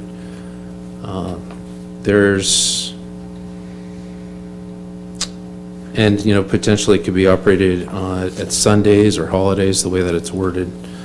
And then for the maintenance of city activities, our Public Works Department has significant concerns with how this would affect city business, the city's operations, to ensure that areas are cleared out when they're in leased use. So the city makes an effort to clear spaces out before there's high traffic, and currently there isn't a limit on the city's ability to operate leaf blowers in terms of time a day, but the city council directs staff on such things. So if there's an issue, then they inform our staff whether to avoid issues. So there is built-in control, even though the code allows city staff to not be subject to the operating hours. There's built-in controls based upon community input and the city council directing staff what they want done. It's clarifying and phasing in new blower standards. The ordinance requires a 65 decibel noise standard be applied to commercially operated leaf blowers. That means if you have a leaf blower, not all leaf blowers meet that standard today.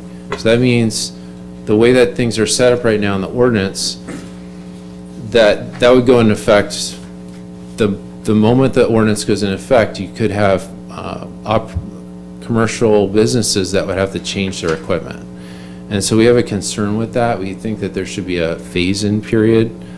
We're recommending a year. One recommendation is the date that we have in this alternative ordinance that we're proposing is that the commission would make a recommendation to the council that the date that we have in the draft be updated to reflect whatever the final city council date is at the hearing for the ordinance. One last thing is the ordinance needs to clarify that 65 decibel limit only applies to gas leaf blowers, because that's what the state is requiring manufacturers to meet. The last thing is just some cleanup items. So those are our recommendations. So there's three alternatives. First, the Planning Commission could stay the prior decision and continue to recommend that the City Council support the ordinance that the Planning Commission had supported on February 6th. The second is to support the ordinance that staff is proposing this evening. And then the third is to support an alternative ordinance with revisions that can be discussed with staff. That concludes my presentation. Okay, very good. I just want a clarification for myself. This is based on how many complaints over the last 10 years or whatever? Do we know that? 12 complaints that I have over a 2-year period. So out of 25,000 households in our city. The city 20 received its 13th 2 days ago. Okay, so 13 out of 25,000 households. Yes. Okay. So we're putting restrictions on 24,900 and something households to satisfy all 13 complaints. Was that a duplicative complaint? It was actually brand new.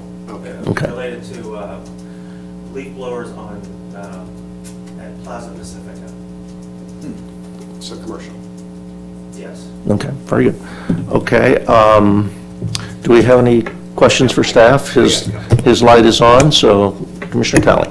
So I've got a couple questions. So just a notation that I was the one that took the 10-minute exclusion for homeowners, which came straight from the CARB report on their recommendations from the state dealing with leaf blowers, and I was very conscientious of the words that I was using. I chose my words very carefully on that, so I meant every bit of what was put in there, so it was not an oversight and it was not unintended. So just for the staff report that stated that might be unintended.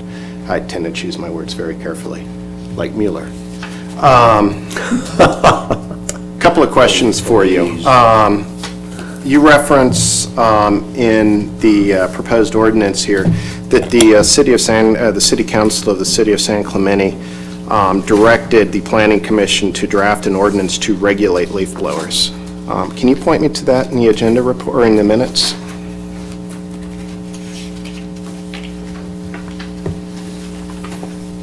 Because what I see is that they directed the Planning Commission and staff to develop a leaf blower ordinance, and we may consider establishing regulations on their use. And there's a big difference between directing us to do something and directing us to possibly do something. That's true. Thanks for the Okay. clarification. So I would imagine that the ordinance, if so passed, would need to be changed to reflect the fact that it wasn't a directive. It was a directive to investigate and possibly do something, if we chose that it made sense. I can look at that. I can look at what recitals we have in here. If Okay. there's a need to clarify that, I'll let you know. Okay. Are you familiar with, well, one of the things, you made a statement earlier that battery-powered leaf blowers are greater than, or equal to at least, gas-powered leaf blowers from a noise perspective? And, Yes. and where is the kind of documentation or citation for that? Because I didn't see that in any of our previous literature, and so I'm just curious where that, what the scientific evidence is behind that. I did not provide a scientific study. I had done research looking at different equipment, and so I talked to Cal OSHA to get their perspective on it. I don't have a study for you. Okay. You also talked to the residents, I guess. You stated here that outreach was performed to residents inside the city concerning this, and you reached out to the residents that initially had complained to the city council. Did you reach out to any other, I guess, of the 24,987 other families or households that live in San Clemente, and ask them whether they thought this was a necessary ordinance? We did not do a direct resident survey. Did you reach out to any additional residents other than the statistically insignificant sample size that complained? We reached out to all homeowners associations, and it's my understanding a lot of the homeowners associations actually had discussed this topic. So that's interesting. So we got a email today, which I think you provided to us. Thank you for doing that, where it was discussing what other homes associations might do, specifically reference to Lega and a couple of others. And it's my understanding that if homes associations had problems with this, they could adopt, rules inside their operating agreements to govern this, correct? Sure. Okay. Let's go to let's talk about the definition of leaf blower. And as I made comment at our last meeting, and I apologize for being duplicative about this, but I believe that establishing the administrative record and the intent is important if somebody was to challenge this as a improper ordinance down the road. A leaf blower means any portable power equipment designed or operated to produce a current of air by fuel, electricity, or other means to push, propel, or blow dust, leaves, glass clippings, cuttings, and trimmers from trees and shrubs or other debris. Okay? Yes. All right. So if I turn on my electric lawnmower and I run it across my pavement, and I'm using the circular rotor blade underneath that to use the current of air from that blade to push debris off of my patio onto my yard, is that considered a leaf blower?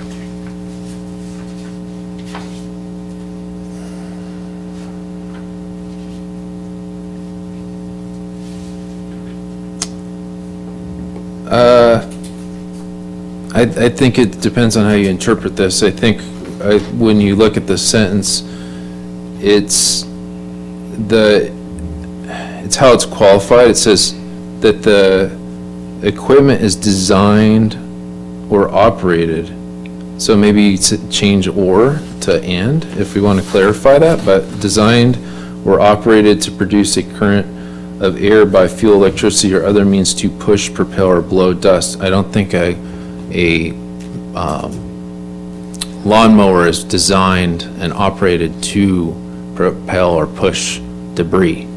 I mean, you're cutting and You cut your yard? I think I fortunately don't have grass now. Okay, As of, so I grew up in Missouri, But we cut a lot of If you take the yards. bag off the lawnmower. I did it all the darn time, that's how I got rid Blows of it, I the didn't have to debris. bag the stuff from my dad. That's an incidental But it's, design function. so let's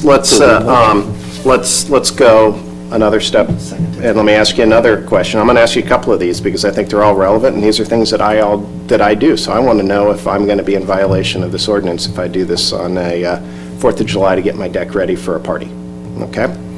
I have a portable air compressor, little DeWalt, uses a 48-volt, actually 24-volt battery.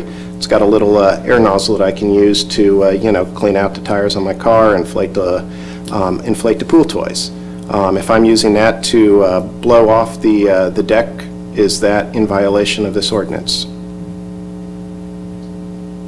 yeah, Okay? is you are using air designed to push and propel debris. Okay. So I assume you're familiar with the operation of a vacuum. It creates a venturi by pushing air out one side. Yes, Okay, so if I'm using a vacuum outside to sweep up my my deck, and I'm using, let's go for step number 1, a Dyson vacuum. Is that in violation of this ordinance? well, a vacuum sucks, By creating a venturi by pushing air out the other side, right? okay, Yeah, physics. yes, but it's not pushing the debris. It's pushing sucking the up there. debris. Wow. That's it, Okay. it, just the way the Okay. word, the definition is structured, I'd say it's not a leaf blower, it's a leaf sucker. Oh, well, I'm just... So it sucks And- leaves, but it so- doesn't blow And your them. shop vac, just So, put the hose on the other so side. Venturi, or so Dyson vacuum is one side, so the shop vac's the other one, which is now I connect it to the out instead of the in. So is that in violation of the ordinance here? Yes, because then it would be blowing. Okay. What about my pet hairdryer that's a 1.5 horsepower motor that I use to dry my golden retrievers, and it pushes debris and water off of them when they get in the pool? Is that in violation of this? Not if you comply with the operating hours and I standards. use it Sunday at 1 o'clock after Ellie gets in the pool. Then yes. Okay, so I You'd be can't drive my violating dog. that, yes. Okay. So my suggestion is to address these concerns, is the definition of leaf blower could be changed to refer to how the California Air Resources Board regulates, I could consider something, but I would tie it to how the state regulates devices. So are you familiar with Municipal Code Ordinance 8.48.090E? I know you probably are, Adam. Are you familiar with that? Regulating construction equipment. I don't have it memorized. Okay, so No. in I a don't. nutshell, it states that construction equipment may be used Monday through Friday from 7 a.m. to 6 p.m. and on Saturdays from what, to 8 to 6, I think? And not on Sunday or on city holidays. The noise associated with that. Correct. So this is what section? I actually have it in text. 8.48.090. And then you said E? Yeah, subsection E. Okay, so I have it on page 49 of Okay. the report. So, does this trump that section?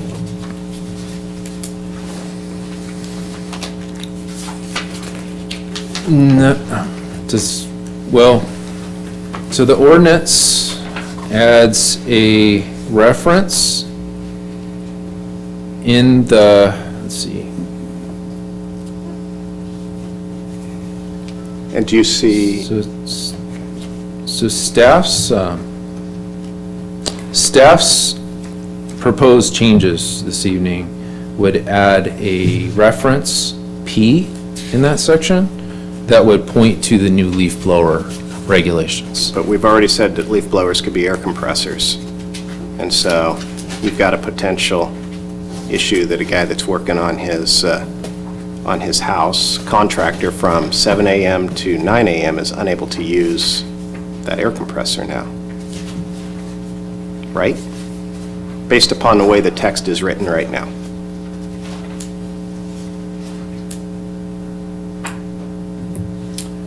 Yes.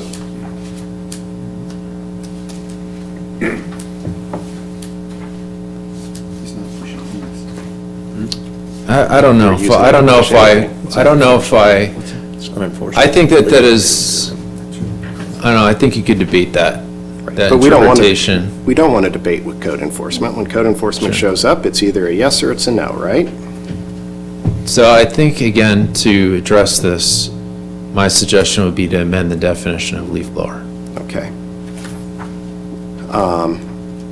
Before I go further, would you prefer to have some additional time to take this back and work on refining that definition?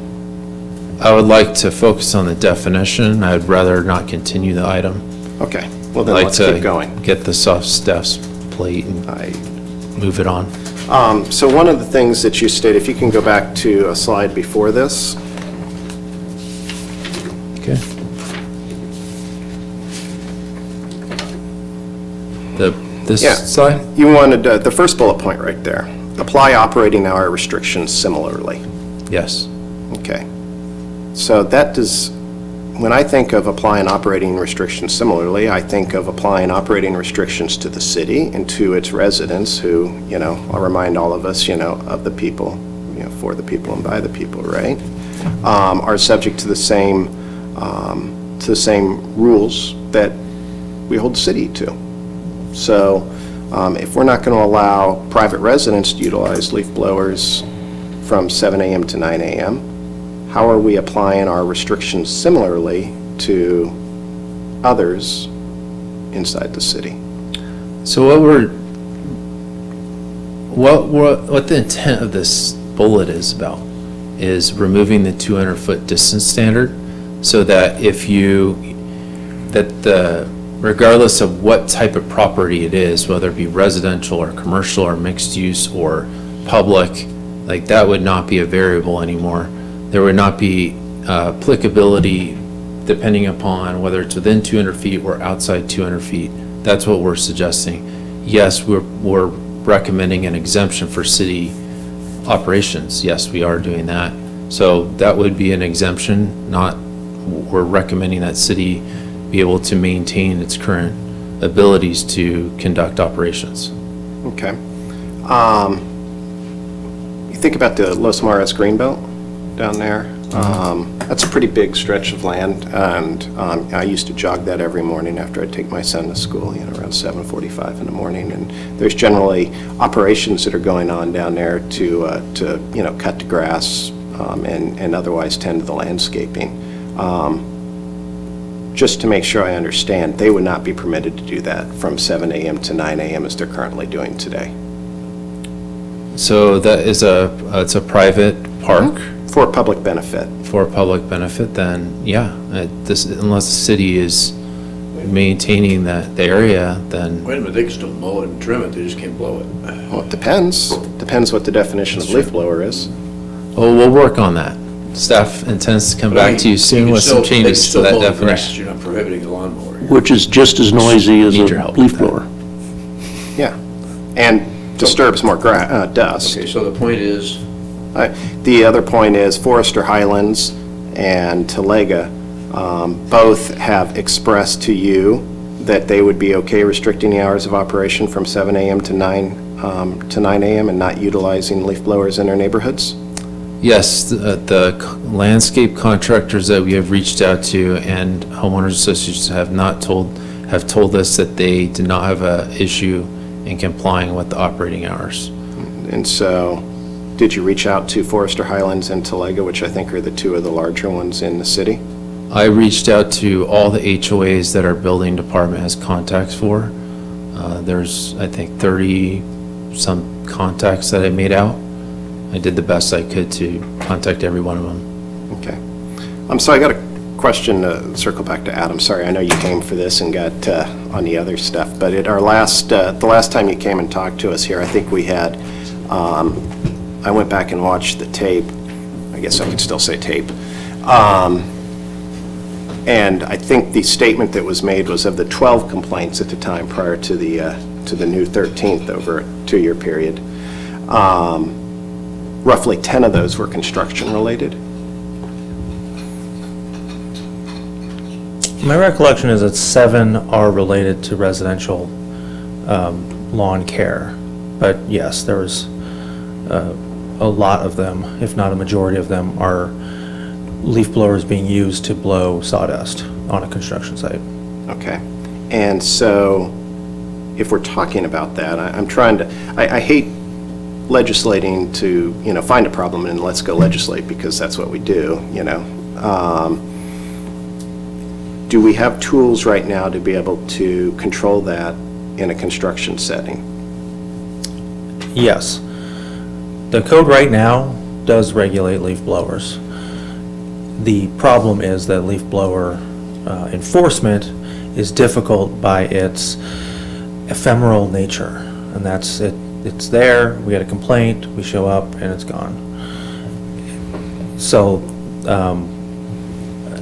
we do have regulations for it in all settings. When it comes to construction sites, the construction sites that use a leaf blower on a Monday are probably going to then use it on Tuesday, Wednesday, Thursday, Friday. So it's like, we know it's going to be more likely to recur.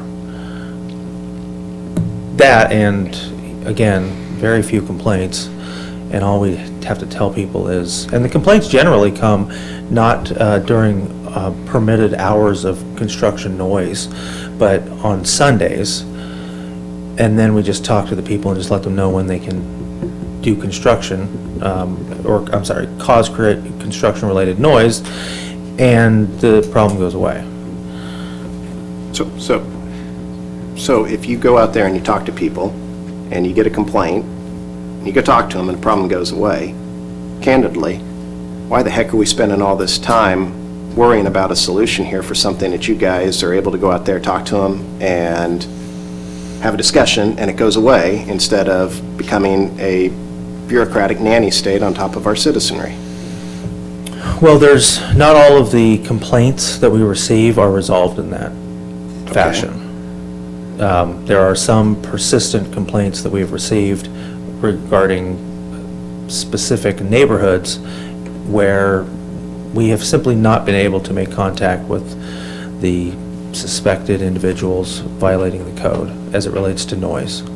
Would you still be able to, let's say we had a law in the books, would you still have the same problem of getting in touch with the person suspected of making a noise? That's a very likely possibility. Okay. How many noise complaints do we get for other things, like, motorcycles or loud cars? Well, I can tell you, the OCSD had an issue with loud vehicle exhaust on the, Del Rio extension, and they actually set up a sting with sound meters and pulled people over and, printed out reports, and it was a big thing because they got a number of complaints. I don't know how many, but a lot. And I'll say that's probably more than 20 or 30 since that road was extended. As far as code compliance goes, we get a lot of noise complaints. We get them about, bars and places that have live entertainment. We get them about house parties, we get them about vacation rentals, we get them about boarding house situations where people are just outside screaming. We actually get them from, I want to say it's probably in the top 10 of the numbers of complaints that we get. So we do deal with sound quite often. Okay.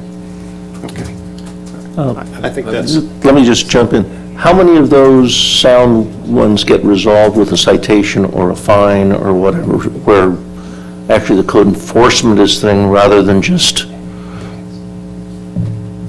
by your mere presence they decide to stop? A lot of them, well, I'll put them into two categories. We have the recurring issues, and which could be like bars and restaurants are a good example of that. And then we've got the non-recurring ones. The non-recurring ones are, this is the first time we've ever contacted this person. We explain the situation, that we've received a complaint.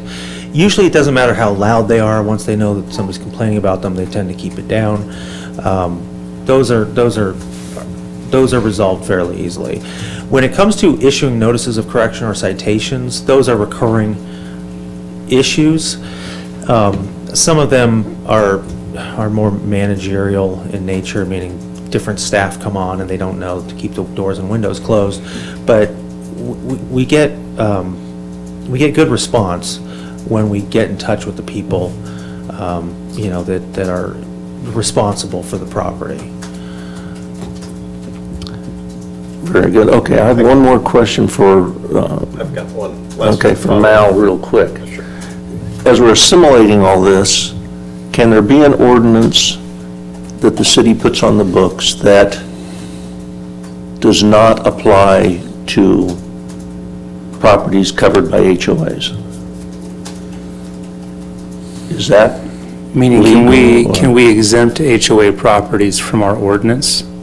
Right, saying that they have the authority to govern something within their boundaries that we aren't going to get involved in. So typically, it's done in the reverse, where an HOA can govern itself, either in a more strict fashion than the city does, or in a way the city doesn't govern it. But I've not seen something where the city can exempt an HOA. That could run afoul of the 14th Amendment, equal protection. That would make me uncomfortable. Okay, very good. Yeah, we've got a lot of HOAs that are like two buildings or one building type of things. We've got over 200 Condo units or whatever. Form an HOA. 200 CC&Rs in this town, that some of them are, I think Jim Rula belongs to one, right? You've got the floor. Your light's on. I got one more Done. question. I got a follow-up. okay. I'm sorry. Let me finish up. Are you over? Not yet. I'm done with, thank you very much, Adam. I appreciate it. Chris, two more questions here. The first is, when you made the statement, catch people in the act, I assume that was in jest and that we're not really trying to be a kind of, that's not our motto of the government here in San Clemente, right? That's right. Okay. And secondly, the email that we received today specifically stated that they would be, that the gas-powered blowers were the ones that they were most concerned with, especially in these tight neighborhoods downtown, and that they seemed to believe that electric leaf blowers would be okay. Did you, or that they would be okay with electric leaf blowers? Yes, I saw that. I don't. But that was the sentiment that was conveyed in the email that we have on the dais for the record here, which I guess is the only Yes. public comment we have tonight about this. In addition to the comments that we attached to the report, Okay. there are some others. His name is. Okay, all right, Yes. thank you. That's all I have now. Any questions from staff? Okay, we'll open it up for public comment. Nothing? Okay, we have no public comment. Historical We will Society go business. to discussion, and I see one light on. Don?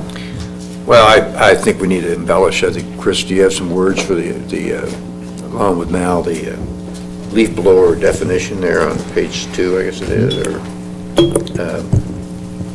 but to me, I think the staff now has simplified this thing. If we, this today, da-da-da, and we can what if this to death, whether it's a vacuum or a sucker or a blower or whatever, keep it simple.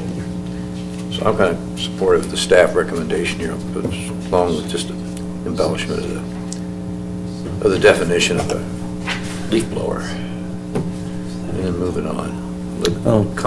Let the city council struggle with it. Okay, well, we'll actually start from this end this time. If, Chris, would you like to make comment? Sure. I've been kicking around this definition of leaf blower that maybe Jason would approve of. And this is my proposal. Stick an or between fuel and electricity, possibly just eliminate electricity, and or other means. Cross that out. Change dust to sawdust. And the very last 3 words, or other debris, just eliminate those, and that pretty much limits it to devices that blow leaves. Can I comment on On that one item, yeah. I would be supportive of eliminating electricity and deleting the or other debris and adding sawdust like you mentioned. Okay. And that pretty much Then limits the electricity. definition. Everything else seems to be in order. Here, I'll,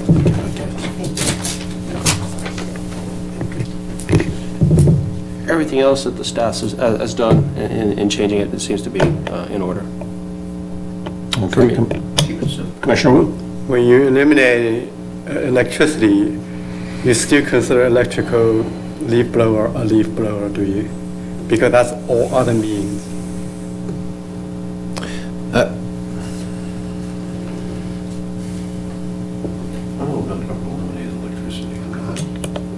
The only reason I suggested removing electricity is it kind of promotes people to maybe switch over to electric leaf blowers.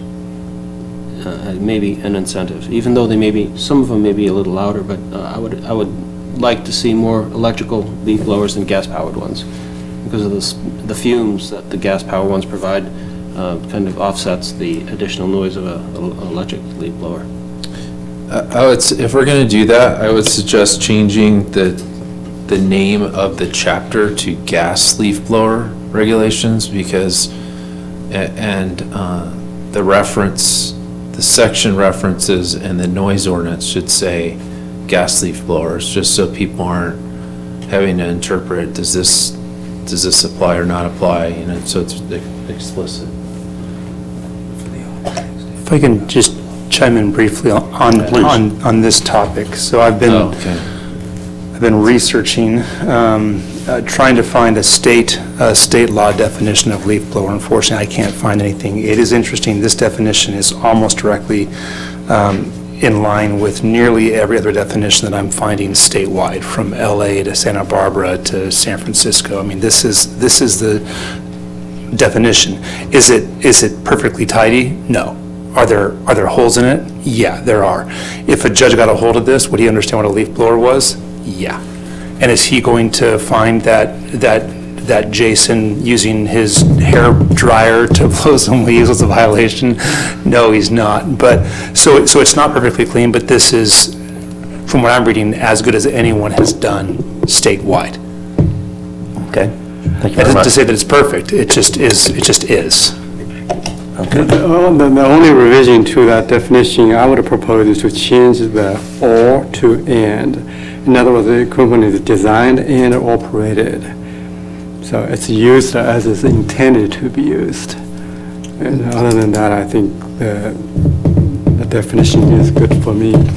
Staff supports that. I think, you know, I think that is a hole right there in that Now, on the overall ordinance, I want to talk about it globally and going down to my specific recommendation. So our noise standards divide a day, 24 hours, into two periods of time. It's 10 to 7, that's quiet hours, and then 7 to 10, that to accommodate daily activities. That's the first thing. The second thing is our construction hours. That's 7 to 5, 7 to 6 Monday to Friday, and 8 to 6 Saturday. Adam, you just confirmed that is for the noise produced by construction activities. In other words, people can still do their construction outside of this hour as long as they don't produce noise. Is that correct?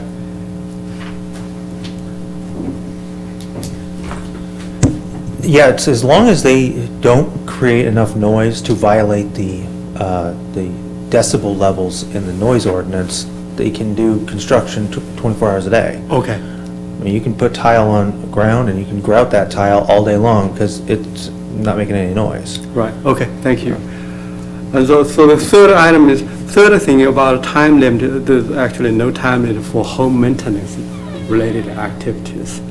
In our noise standard, people can mow their lawn anytime they want, is that right? if it complies with the noise ordinance. So similar to what Adam just said, is if it meets the noise standards, you're not limited to operating hours. No, home maintenance related activities are exempt from the noise standards. Yes, according to certain hours of operation that are in, I can point you to the page. if you want. So it's on page 49 of the report. And it says noise sources associated with the maintenance of real property, provided said activities take place only between the hours of 7 a.m. and 6 p.m. Monday through Friday, except on a city holiday, or between the hours of 8 a.m. and 6 p.m. on Saturday, Sunday, or city holiday. Okay. So this is an exemption. So that's the same time restriction as the construction activities? Yes. Okay. So for the users and people who are affected by this noise created by leaf blowers, I divide them into 3 groups. The first group is our own residents. They are affected by the noises, and they are also contributing to these noises a lot of time. The second group would be commercial operators, landscape contractors. And the third group is the city and the city contractor staffs, city staff and the contractors. So my proposal is, first of all, we don't make this distinction between gas and electric leaf blowers here. I will leave the air pollution issue to Air Resource Board and the EPA, and they have regulations to take care of that. In fact, I think Air Resource Board is going to propose something more restrictive in 2020. And the goal is to reduce the small gas engine related emission by about 80% in 10 years by 2031. So next year they're going to come up with more restrictive restrictions on the emission standard.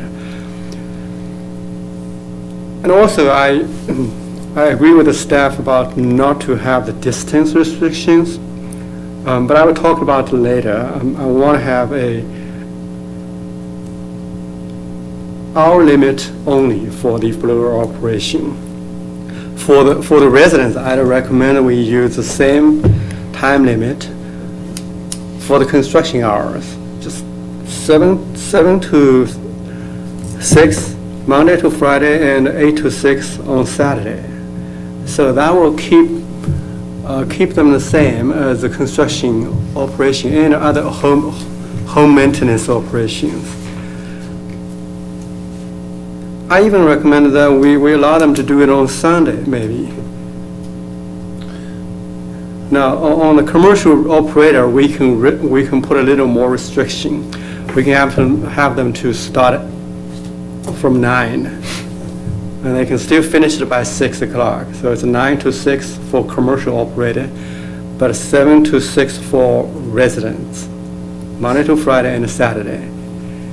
Then for the city staff, I recommend I take it back. For the residents, the time, I would say, it's from the morning that everybody goes to school or workplace to the time they come back home. During that period of time is either somewhere between 8 to 9 to somewhere between 5 to 6. During that period of time, we would allow them to use the leaf blower Monday to Friday. But what if someone has a day job, they don't have time to do that home maintenance? We'll let them to do it on Saturday.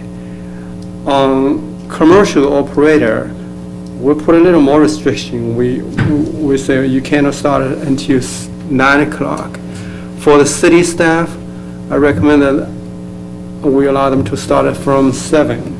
I don't think the city staff needs to work in the middle of the night. So a blanket exemption for the city staff and the contractor is not warranted, but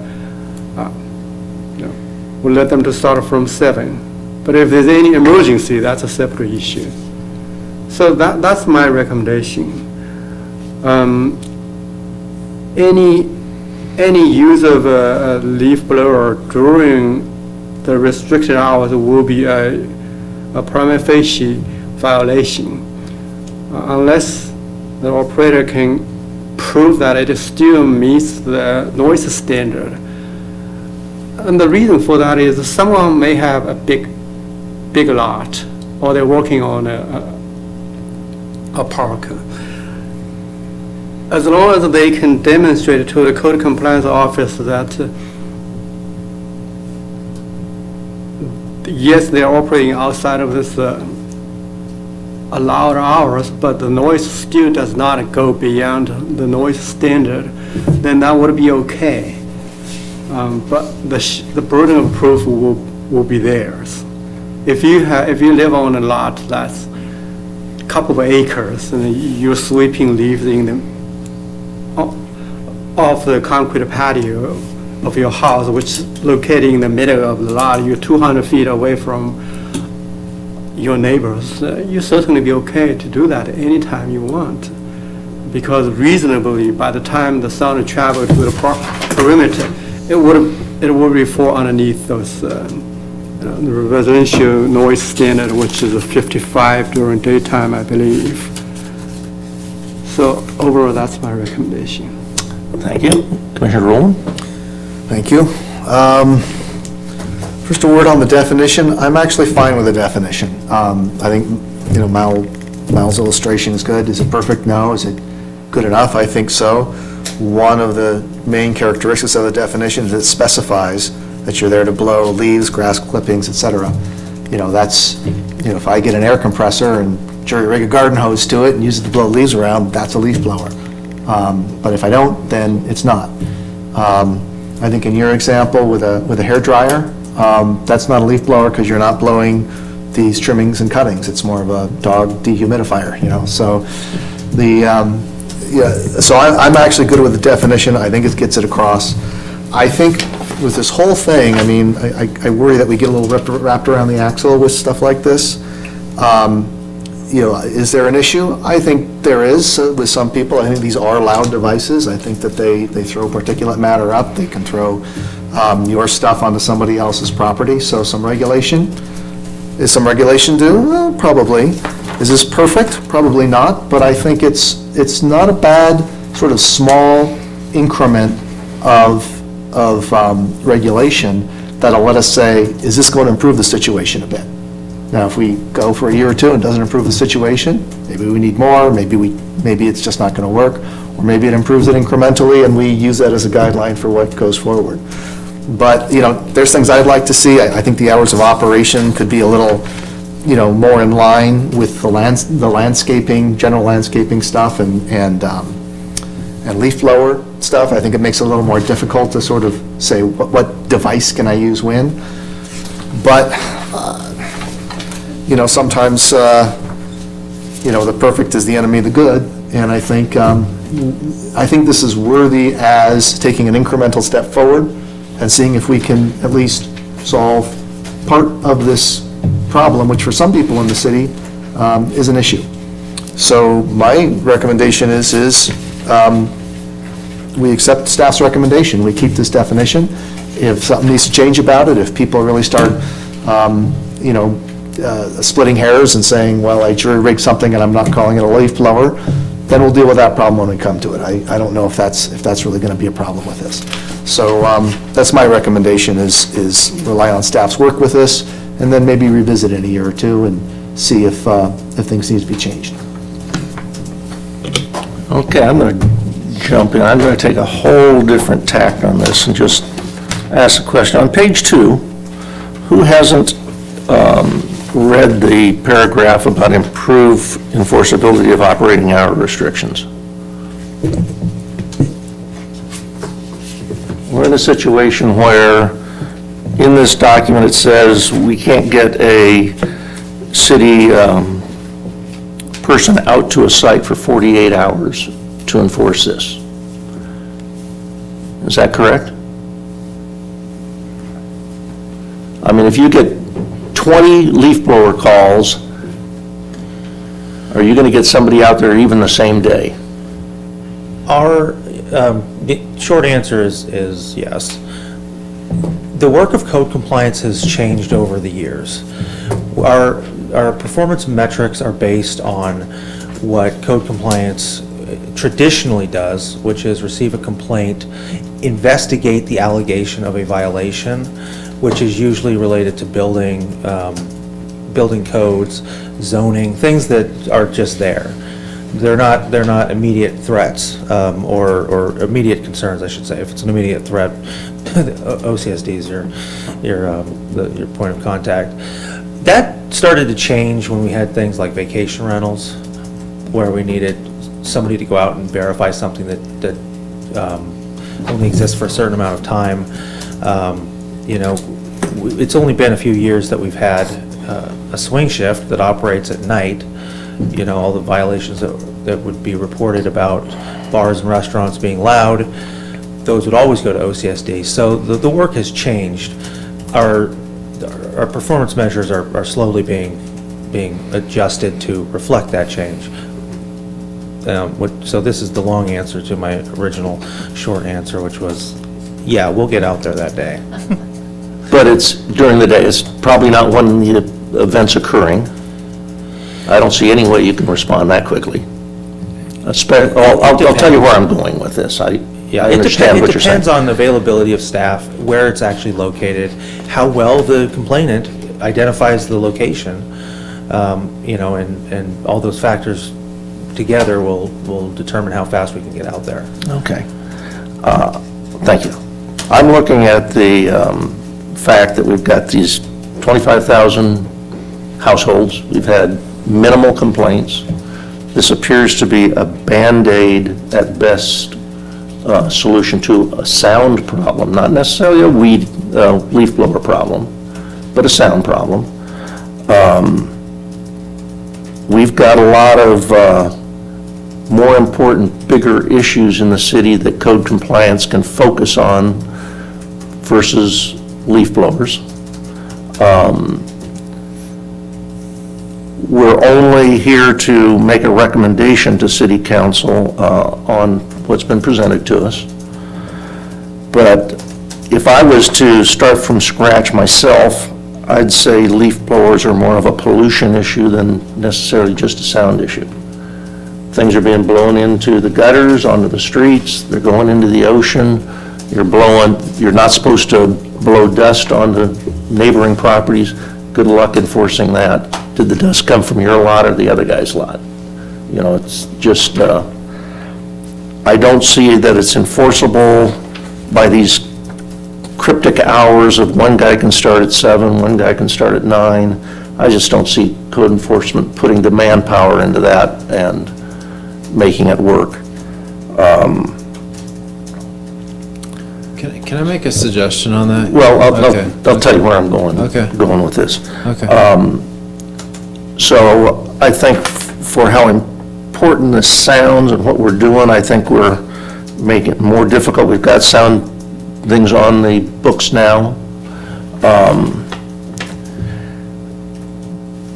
If we have to send something, or we're supposed to send something to council, I would say, whatever everybody comes up with here, I'm probably going to say, fine, send it to council, but without my blessing. I just don't think this is what's needed now. I don't think we have the staff to do it. I don't think we have the money to put behind it to try to enforce it. We've got some sound ones that are okay. It sounds more like it's neighborhood, neighbors being a little bit upset with their other neighbor to make these sound complaints, just like swimming around the pool, people having a party late at night. And I don't think we need to turn 55 or 60,000 people into violators of some ordinance that is just meant to respond to a few.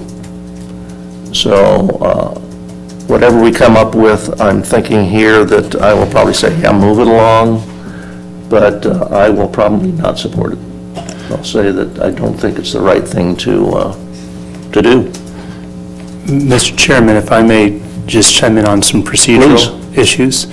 So the Planning Commission has been tasked with giving a recommendation to the council on leaf blower issues. As was pointed out previously, there was no directive apparently to actually forward an ordinance. I haven't seen those minutes or that directive, so I don't want to see them. I trust you. I trust you. Agree with that, yes. But unlike code updates in the zoning ordinance, where the planning commission has to make a recommendation on the actual ordinance language, this is Title VIII.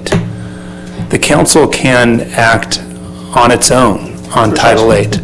So if the commission's recommendation was not to approve an ordinance, the commission could make that recommendation to council and not forward an ordinance to council. Council certainly has staff's work, they have staff's red lines, so the commission can do what it wants in terms of its recommendation. There's no need to forward an ordinance without the blessing, because that's kind of an odd thing to do, to vote to approve with a negative recommendation. Yeah, but if the commission were to go that direction, one of the options would be to not recommend approval of an ordinance. Council will still get the benefit of all of these documents. So there are various options procedurally available to the commission this evening. Thank you for the clarification. But We'll move down the road. one thing that, council has a lot of things on their plate. You know, they have a broader brush of responsibilities than we do. And so, in many ways, they're counting on us to do some of the staff work for them, to keep it simple, get something in front of them. It's a go-do to try to look at this and pass something. In other words, we don't need to give them more work, is my view. In other words, we should be giving them some completed staff work. And so, you know, so they can deal with the other issues of homeless and all that stuff. So, so my way of going forward with this thing is maybe tweak the definition slightly, and then keep it simple. Forward on the staff recommendation. Can I make one suggestion? Please. I've heard a number of comments related to operating hours and confusion between the construction hours and the noise. Why don't we get Okay, I have a suggestion. Jason's comment, and that may add something more to respond to. I have a suggestion on how to simplify. I'll wait. Yeah, so I'm going to echo the chairman's views here. I think we're trying to solve a problem that is de minimis in nature. By Adam's statements, you know, at least a significant number of the complaints that they receive are resolved by existing mechanisms today. Am I mischaracterizing that at all? And I'd like the record to reflect specifically that, right? I don't want discussion on that. I want that code enforcement stated that a significant number of the existing complaints were resolved with existing mechanisms. I think that's important that council sees that language. So you want to emphasize, you want to endorse that they said that? or- I want to make sure that the record reflects that it wasn't discussion, blah, blah, blah. It was simply that code enforcement stated that a significant number of the existing complaints were resolved with existing enforcement mechanisms, which tells me that the now de minimis amount of the complaints that we have, candidly, you know, we're a town of 50,000 plus, and we're legislating for 4 people. I mean, Jiminy Christmas. That is, we should be ashamed of ourselves for that. I'm sorry. That is government run amok when that really occurs. And I'll take a policy stand and I'll take a political stand on that and say that and simply state that I think that is, I find that offensive. I'm sorry. And I think that the chairman's statement is accurate, which is if this goes forward, it'll go forward certainly without my blessing. And I think that everybody should kind of look deep inside and decide, you know, do you want to be on the side of legislating for 4 people, or do you want to use existing law that is there today to enforce the problem? There's a sound ordinance that's there. If somebody's blowing a leaf blower and it's over 55 decibels, louder than an air conditioner, there's a means by which you can go enforce that. This simply makes it so that the burden of innocence is now transferred to an individual. And that is, I just, I find that offensive. And I swore an oath to uphold the Constitution, and there's no way in heck I can say yes on this. And so I think if you've made similar oaths, you have problems with it, and the council will get all of our work product, and if they want to do something, then they can. It'll be no different than us forwarding or not forwarding an ordinance.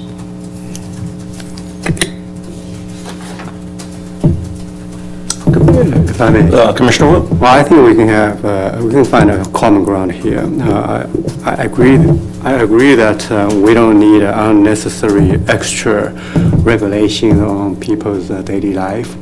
But I'm in line with Commissioner Brown that the council gave us a task, we should do our work. So this is what I propose to simplify, even simplify.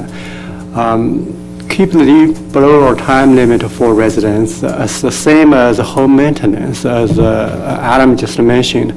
So there's no extra regulations for residents. In other words, they can use it 7 to 6 Monday to Friday, 8 to 6 on Saturday, and it's subject to noise standard.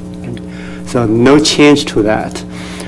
Exempt city staff for them to work on the public right-of-way and park, etc.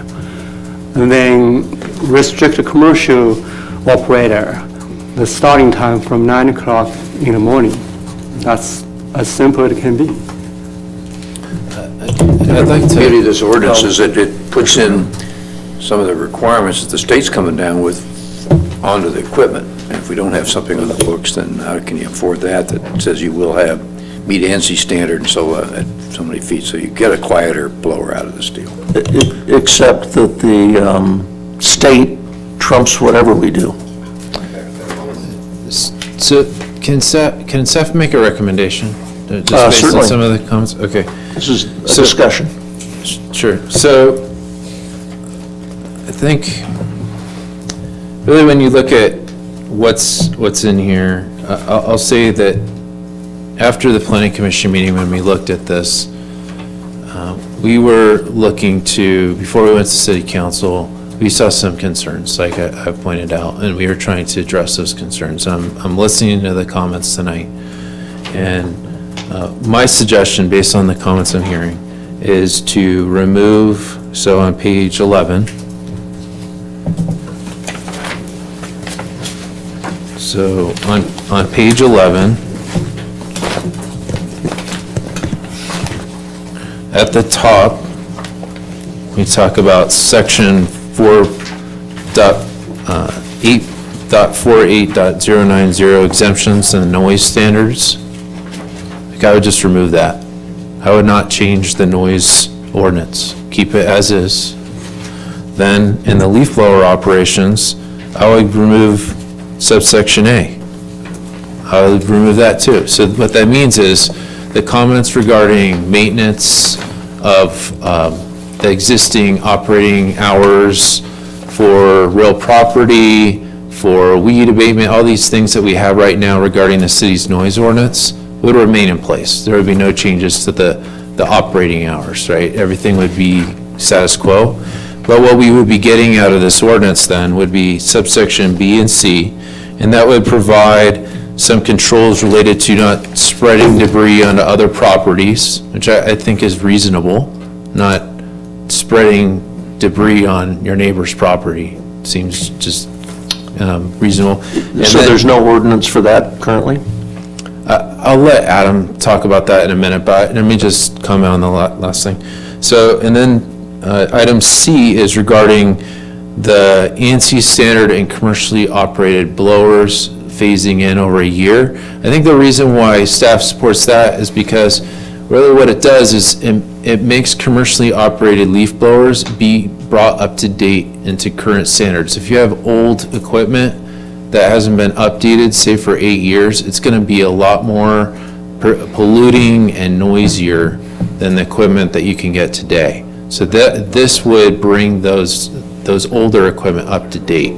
So that's what I think you would be getting out of this ordinance if you limit it to subsection B and C and the new leaf blower provisions. Could we ask Adam to chime in on B, to Sure. to the chairman's, do you have it in front of you? It's right here.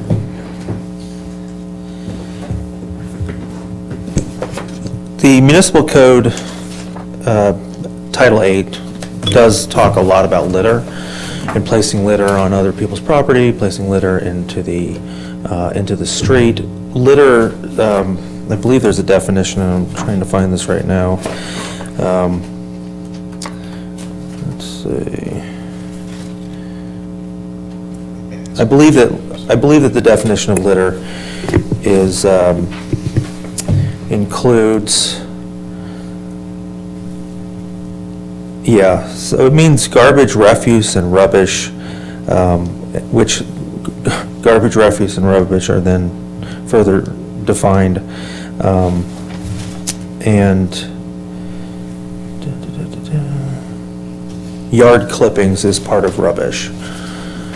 So there's already regulations in place to stop that. This is something that came up in this ordinance. We honestly have, I can't remember a single complaint that we've ever gotten about somebody dumping rubbish onto somebody's property. Can I ask something here? Do we have direction from council beyond what we got on March 20th, 2018? From the new council? No. The direction was to staff to come up with. And planning commission. And planning commission to approve it and whatnot, but So it's, the or seems to be, for me, a big deal. They weren't saying, we got to have this. They said, look into it and see if we need to do it. So Yes, what we've got from March 20th is directed staff and the planning commission to develop a leaf blower ordinance, period.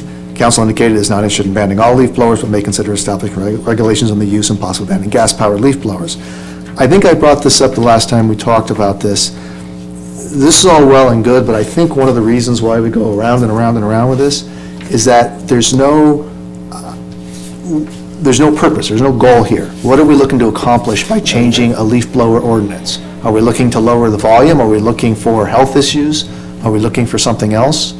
And I think sometimes when we're talking, we're maybe talking at different angles and different directions because we are assuming maybe this is the problem we're solving or this is the problem I'd like to solve. And I'd like to solve the problem that the council wants us to solve. And maybe that's an ordinance, maybe it's something else. And in looking, again, I'm basing this on the original March 20th instructions, I see that they want us to do a leaf blower ordinance, but why? What are we trying to accomplish with that? It's, I know in my job, it's very hard to get the job done without knowing, what is the value that we're trying to deliver, what's the problem we're trying to solve. It's just not clear in this set of instructions, what's the problem that we're trying to solve so that we can make the appropriate recommendations to them. In a way, for some reason, our code doesn't delineate leaf blowers at all. Right, but So maybe that's what they want us to insert in there, is a definition and some hours of operation and limits for this particular implement, you know what I mean? But again, we're guessing. Yeah, We're guessing. let me jump in. No doubt about it. And I don't want, when I come down to it, it's like, I don't want to recommend an ordinance guessing what the city council wants to, guessing about the problem the city council wants to solve. Well, we always have to guess a little bit, but when you're talking about leaf blowers, I'm still hung up on lawnmowers, edgers, all of those things that make noise. And I think separating out leaf blowers for sound only, that's pretty much what we're doing here. We're not talking about the pollution, the fact that it blows dust, whatnot. Makes no sense to me. I mean, you either take on the problem or you limit it. Commissioner Talley. I will say that I've spent more time on this than I ever wanted to spend on gardening in general. I think Section C, which is talking about the ANSI standard, I think there's a compelling interest in making sure that commercial operators have their business name, their business address, because I think much like Adam stated in an earlier docket matter, when he went into an establishment and he wanted to see the liquor license, he wants to see it, so he doesn't have to go look it up. I think that we have a compelling interest in adopting an ordinance that deals with Section C, because I think B is already dealt with, and we don't need new laws to deal with stuff. I mean, we do that enough. And per staff's recommendation of eliminating the earlier section and A, I think since B is dealt with, we don't need to do it again, right? Sounds like code compliance is happy. And so if C becomes A, I'm okay sending that to council. And then if council wants to do something, then they can't wait, that's. Page 3. Yeah, page 3.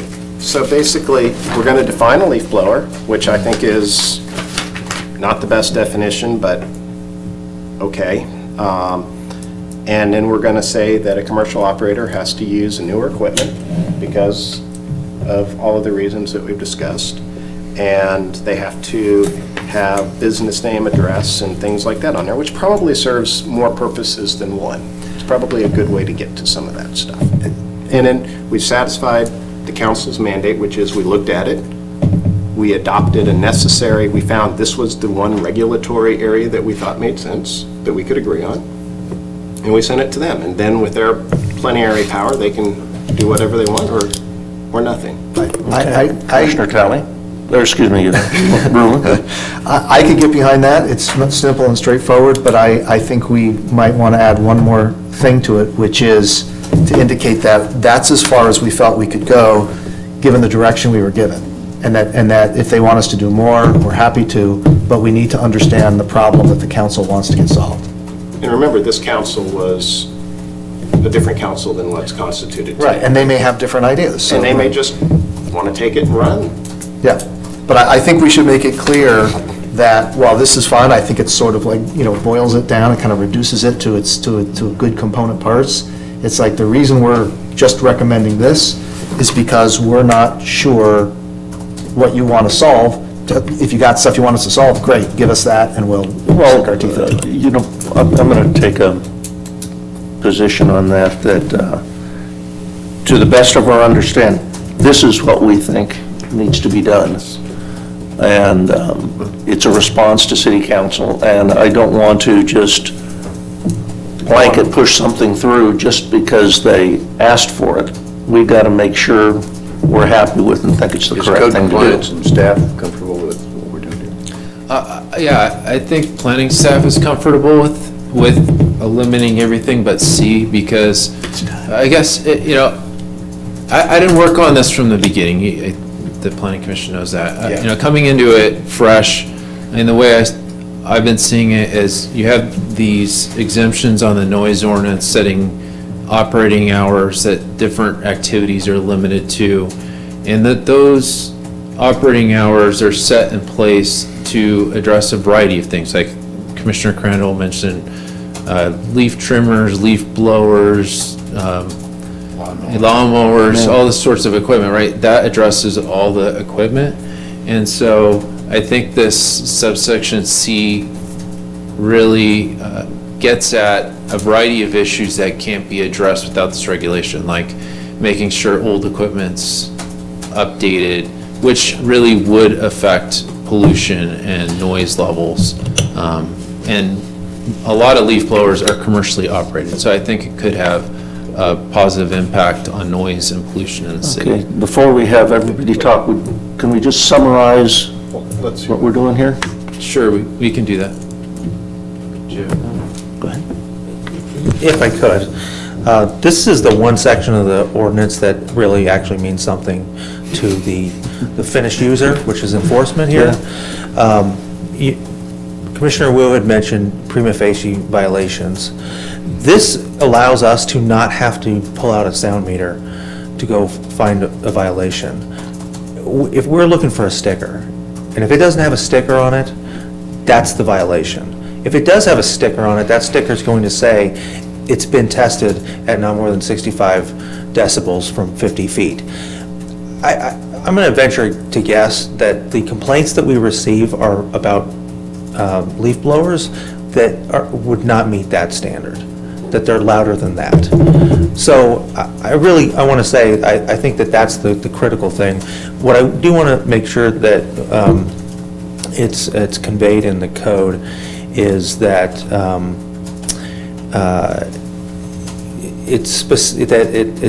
the public, if they want to look up regulations on commercial gas-powered leaf blowers, that it makes sense. In the noise ordinance, it doesn't necessarily talk about leaf blowers, but I suggest we figure out something where somebody who's looking through the code at noise standards is going to figure out, where the section of the code is. So I'll leave it at that, but yeah, I'm very much in favor of this one section remaining. Very good, thank you. Before I go to Commissioner Wu, just to make sure your understanding is what can you summarize? We're basically looking at chapter 8.50. Is that correct, on page 3? Yes, so what I could do is I can mark up my draft here, and I can give it to one of the commissioners. Wonderful. Would that be easy? Sure. Okay. And while that's going on, Commissioner Wu? Yes, I do have a comment on 8.50, item A. I think if we change that A to just add commercially operated, the use and operation of a commercially operated leaf blower shall only occur Monday through Saturday, 9 to 5. Blah, blah, blah. Does that work for you guys? Because we're difficult as heck. We're not restricting the residents. Commercially operated operator, they already said they can work with that. And by removing them from operating between 7 to 9, we possibly get rid of some of the problem. I kind of feel like at the point we've gotten to in the discussion, like I said, anything beyond the definition in 8.50C, anything beyond that is, to me, makes me think, I don't know exactly what council wants, what they're going for, so I don't know if doing that is going to fulfill the need or address the problem that they have. But I think doing C and having a definition, whatever the problem is going to be, that's going to be appropriate. So, at this point, I'm starting to feel like anything else, the hours of operation, everything, maybe it will solve the problem we want to solve, but we're not sure of that. Not until we get council to say, this is what we want the end product to be.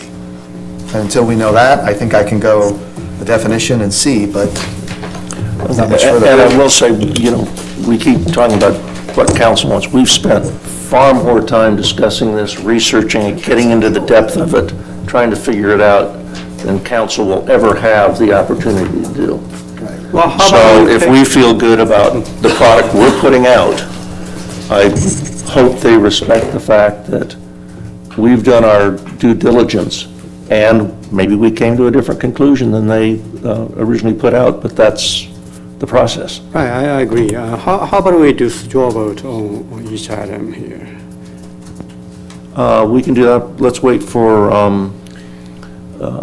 Chris's kind of summary of what we've done here, and Just to make sure. You've got your last line. Yeah, I just want to make sure we're clear that 84890G up there, we're kind of scratching through there, but it's covered elsewhere, right?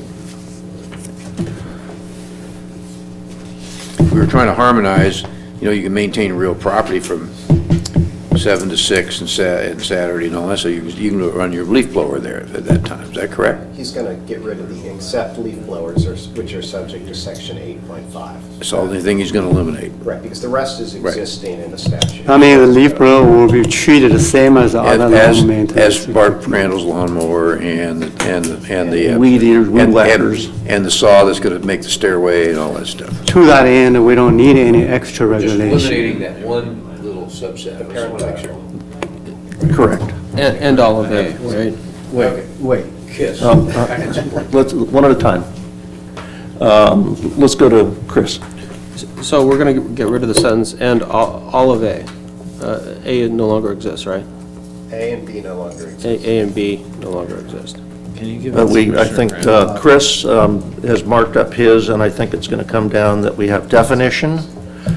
And we'll pass this down for people. You can't get rid of all of G.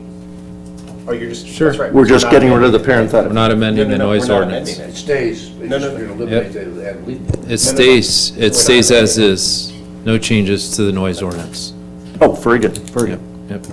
Well, Okay. you're gonna eliminate the except leaf blowers, which are subject to 850, right? But this amends it, so we're not even gonna amend it. Okay. You still need. We'll hand it down the You'd still the need table. P, right?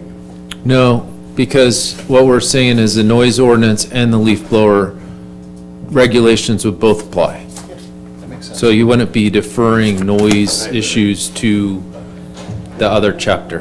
It'd just be both apply.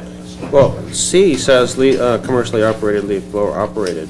So P won't refer someone to chapter 8.5 or, I don't. That's right, there wouldn't be a reference in the noise ordinance. I think my take is, in Title 8, there's an index of different issues, and the title will say leaf blower regulations. So I think it lists out the type of regulations, and I think the most important thing then is the title of the chapter will be important. So if it says leaf blowers, then that will, Okay, so we'll need to, and I want to say, this is probably one of the most productive discussions I think we've had on an issue, and I appreciate all the time you put into this and working with us on this.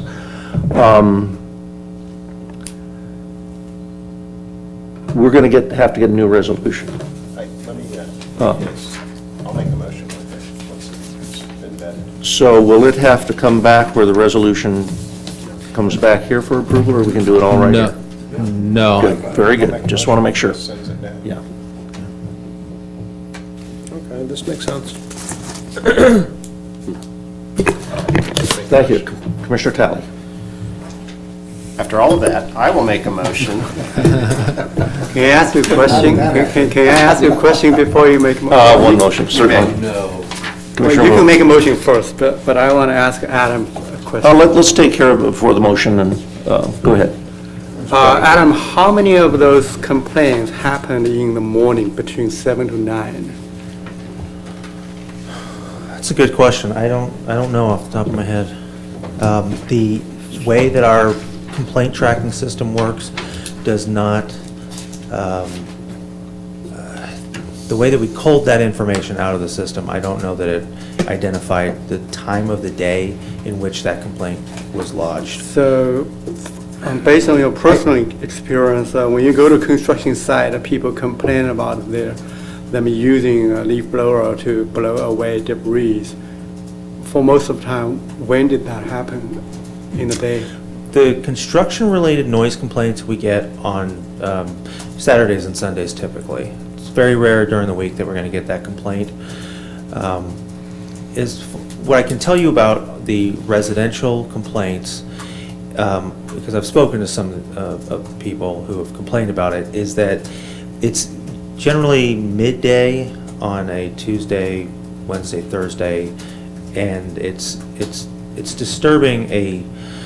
The action is taking place during a time when landscapers work, but it's during a time when somebody is at home during the day. Children napping. Yeah, I can't think that we get any of these at like 5 a.m. Okay. Not in the morning during their breakfast. You know, the time of the day was not, that, my recollection was that it was not an unusual time of the day for landscapers to be working. Okay. Thank you. Okay, Commissioner Talley. All right, I would like to make a resolution. I'd like to move for resolution number PC 19018, a resolution of the Planning Commission of the City of San Clemente, California, recommending the City Council make CEQA findings and amend the City of San Clemente Municipal Code Title 8. We're not doing Chapter 8.48 now. Noise control and Chapter 8.50 related to the standards for leaf blower operation with the following changes. On resolution number PC 19018, which is harmonizing with the draft ordinance.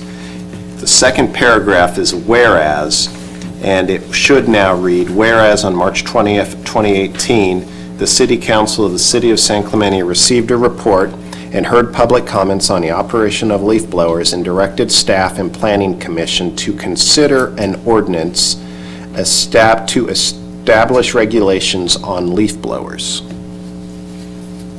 Then the ordinance that's attached as Exhibit A, on the second paragraph of the whereas, it should say, whereas on March 20th, 2018, the City Council of the City of San Clemente received a report and heard public comments on the operation of leaf blowers and directed staff and Planning Commission to consider an ordinance to establish regulations on leaf blowers. And on page 3 of that ordinance, section 8.48.090, which is currently titled Exemptions from Chapter subsection G, will be stricken in its entirety. So sections G and P will be stricken.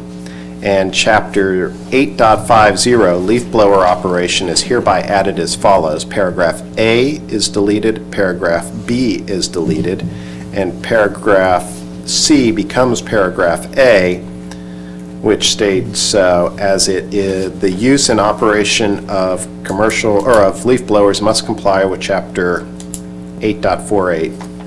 And then I'm sorry, that's a new paragraph A. Had trouble reading your handwriting. New paragraph A, the use and operation of leaf blowers must comply with Chapter 8.48, and the previous paragraph C becomes paragraph B. Yes. Very good. I will second that. And I just want to concur, you are in agreement with his reading of the resolution? Can you Yes. give this to Concurrence the if that's what recording was secretary? discussed. Yes, that's correct, yep, I concur. Recording secretary. So we have a motion by Tally, second by Crandall. All in favor? Aye. Opposed? Passes 6-0. Thank you. Mr. Chair, Thank you. may I make a brief, Please. thank you for indulging me on that, and thank you to my, to the rest of the commission staff. I appreciate it. It was a good working session. Thank you. And it wasn't an attack or anything, it was just, we worked together and came up with a solution. Oh, I'm glad to work with you. Like I mentioned, I came into it late, and Yep. now I'm just glad we came to consensus. Thank you. Thank you, Chris. Thank you. Thank you. Let's get back. Okay, so we are now to new business. Does anyone have any new business? Old business? Reports of commissioners and staff? Do we have a motion for I adjournment? move that we adjourn to the next regular meeting of the study session of Planning Commission will be held on June 19th, 2019 at 6 p.m. in Council Chambers located at 100 Avenida Presidio in San Clemente, California. Second. Motion by Brown, second by Rulon. All in favor? Aye. Opposed? Passes 6-0. Thank you very much. That meeting as I will be in Utah. Oh, Actually, I may be be nice. playing in a golf tournament in Wichita, but I wouldn't be here otherwise. Okay.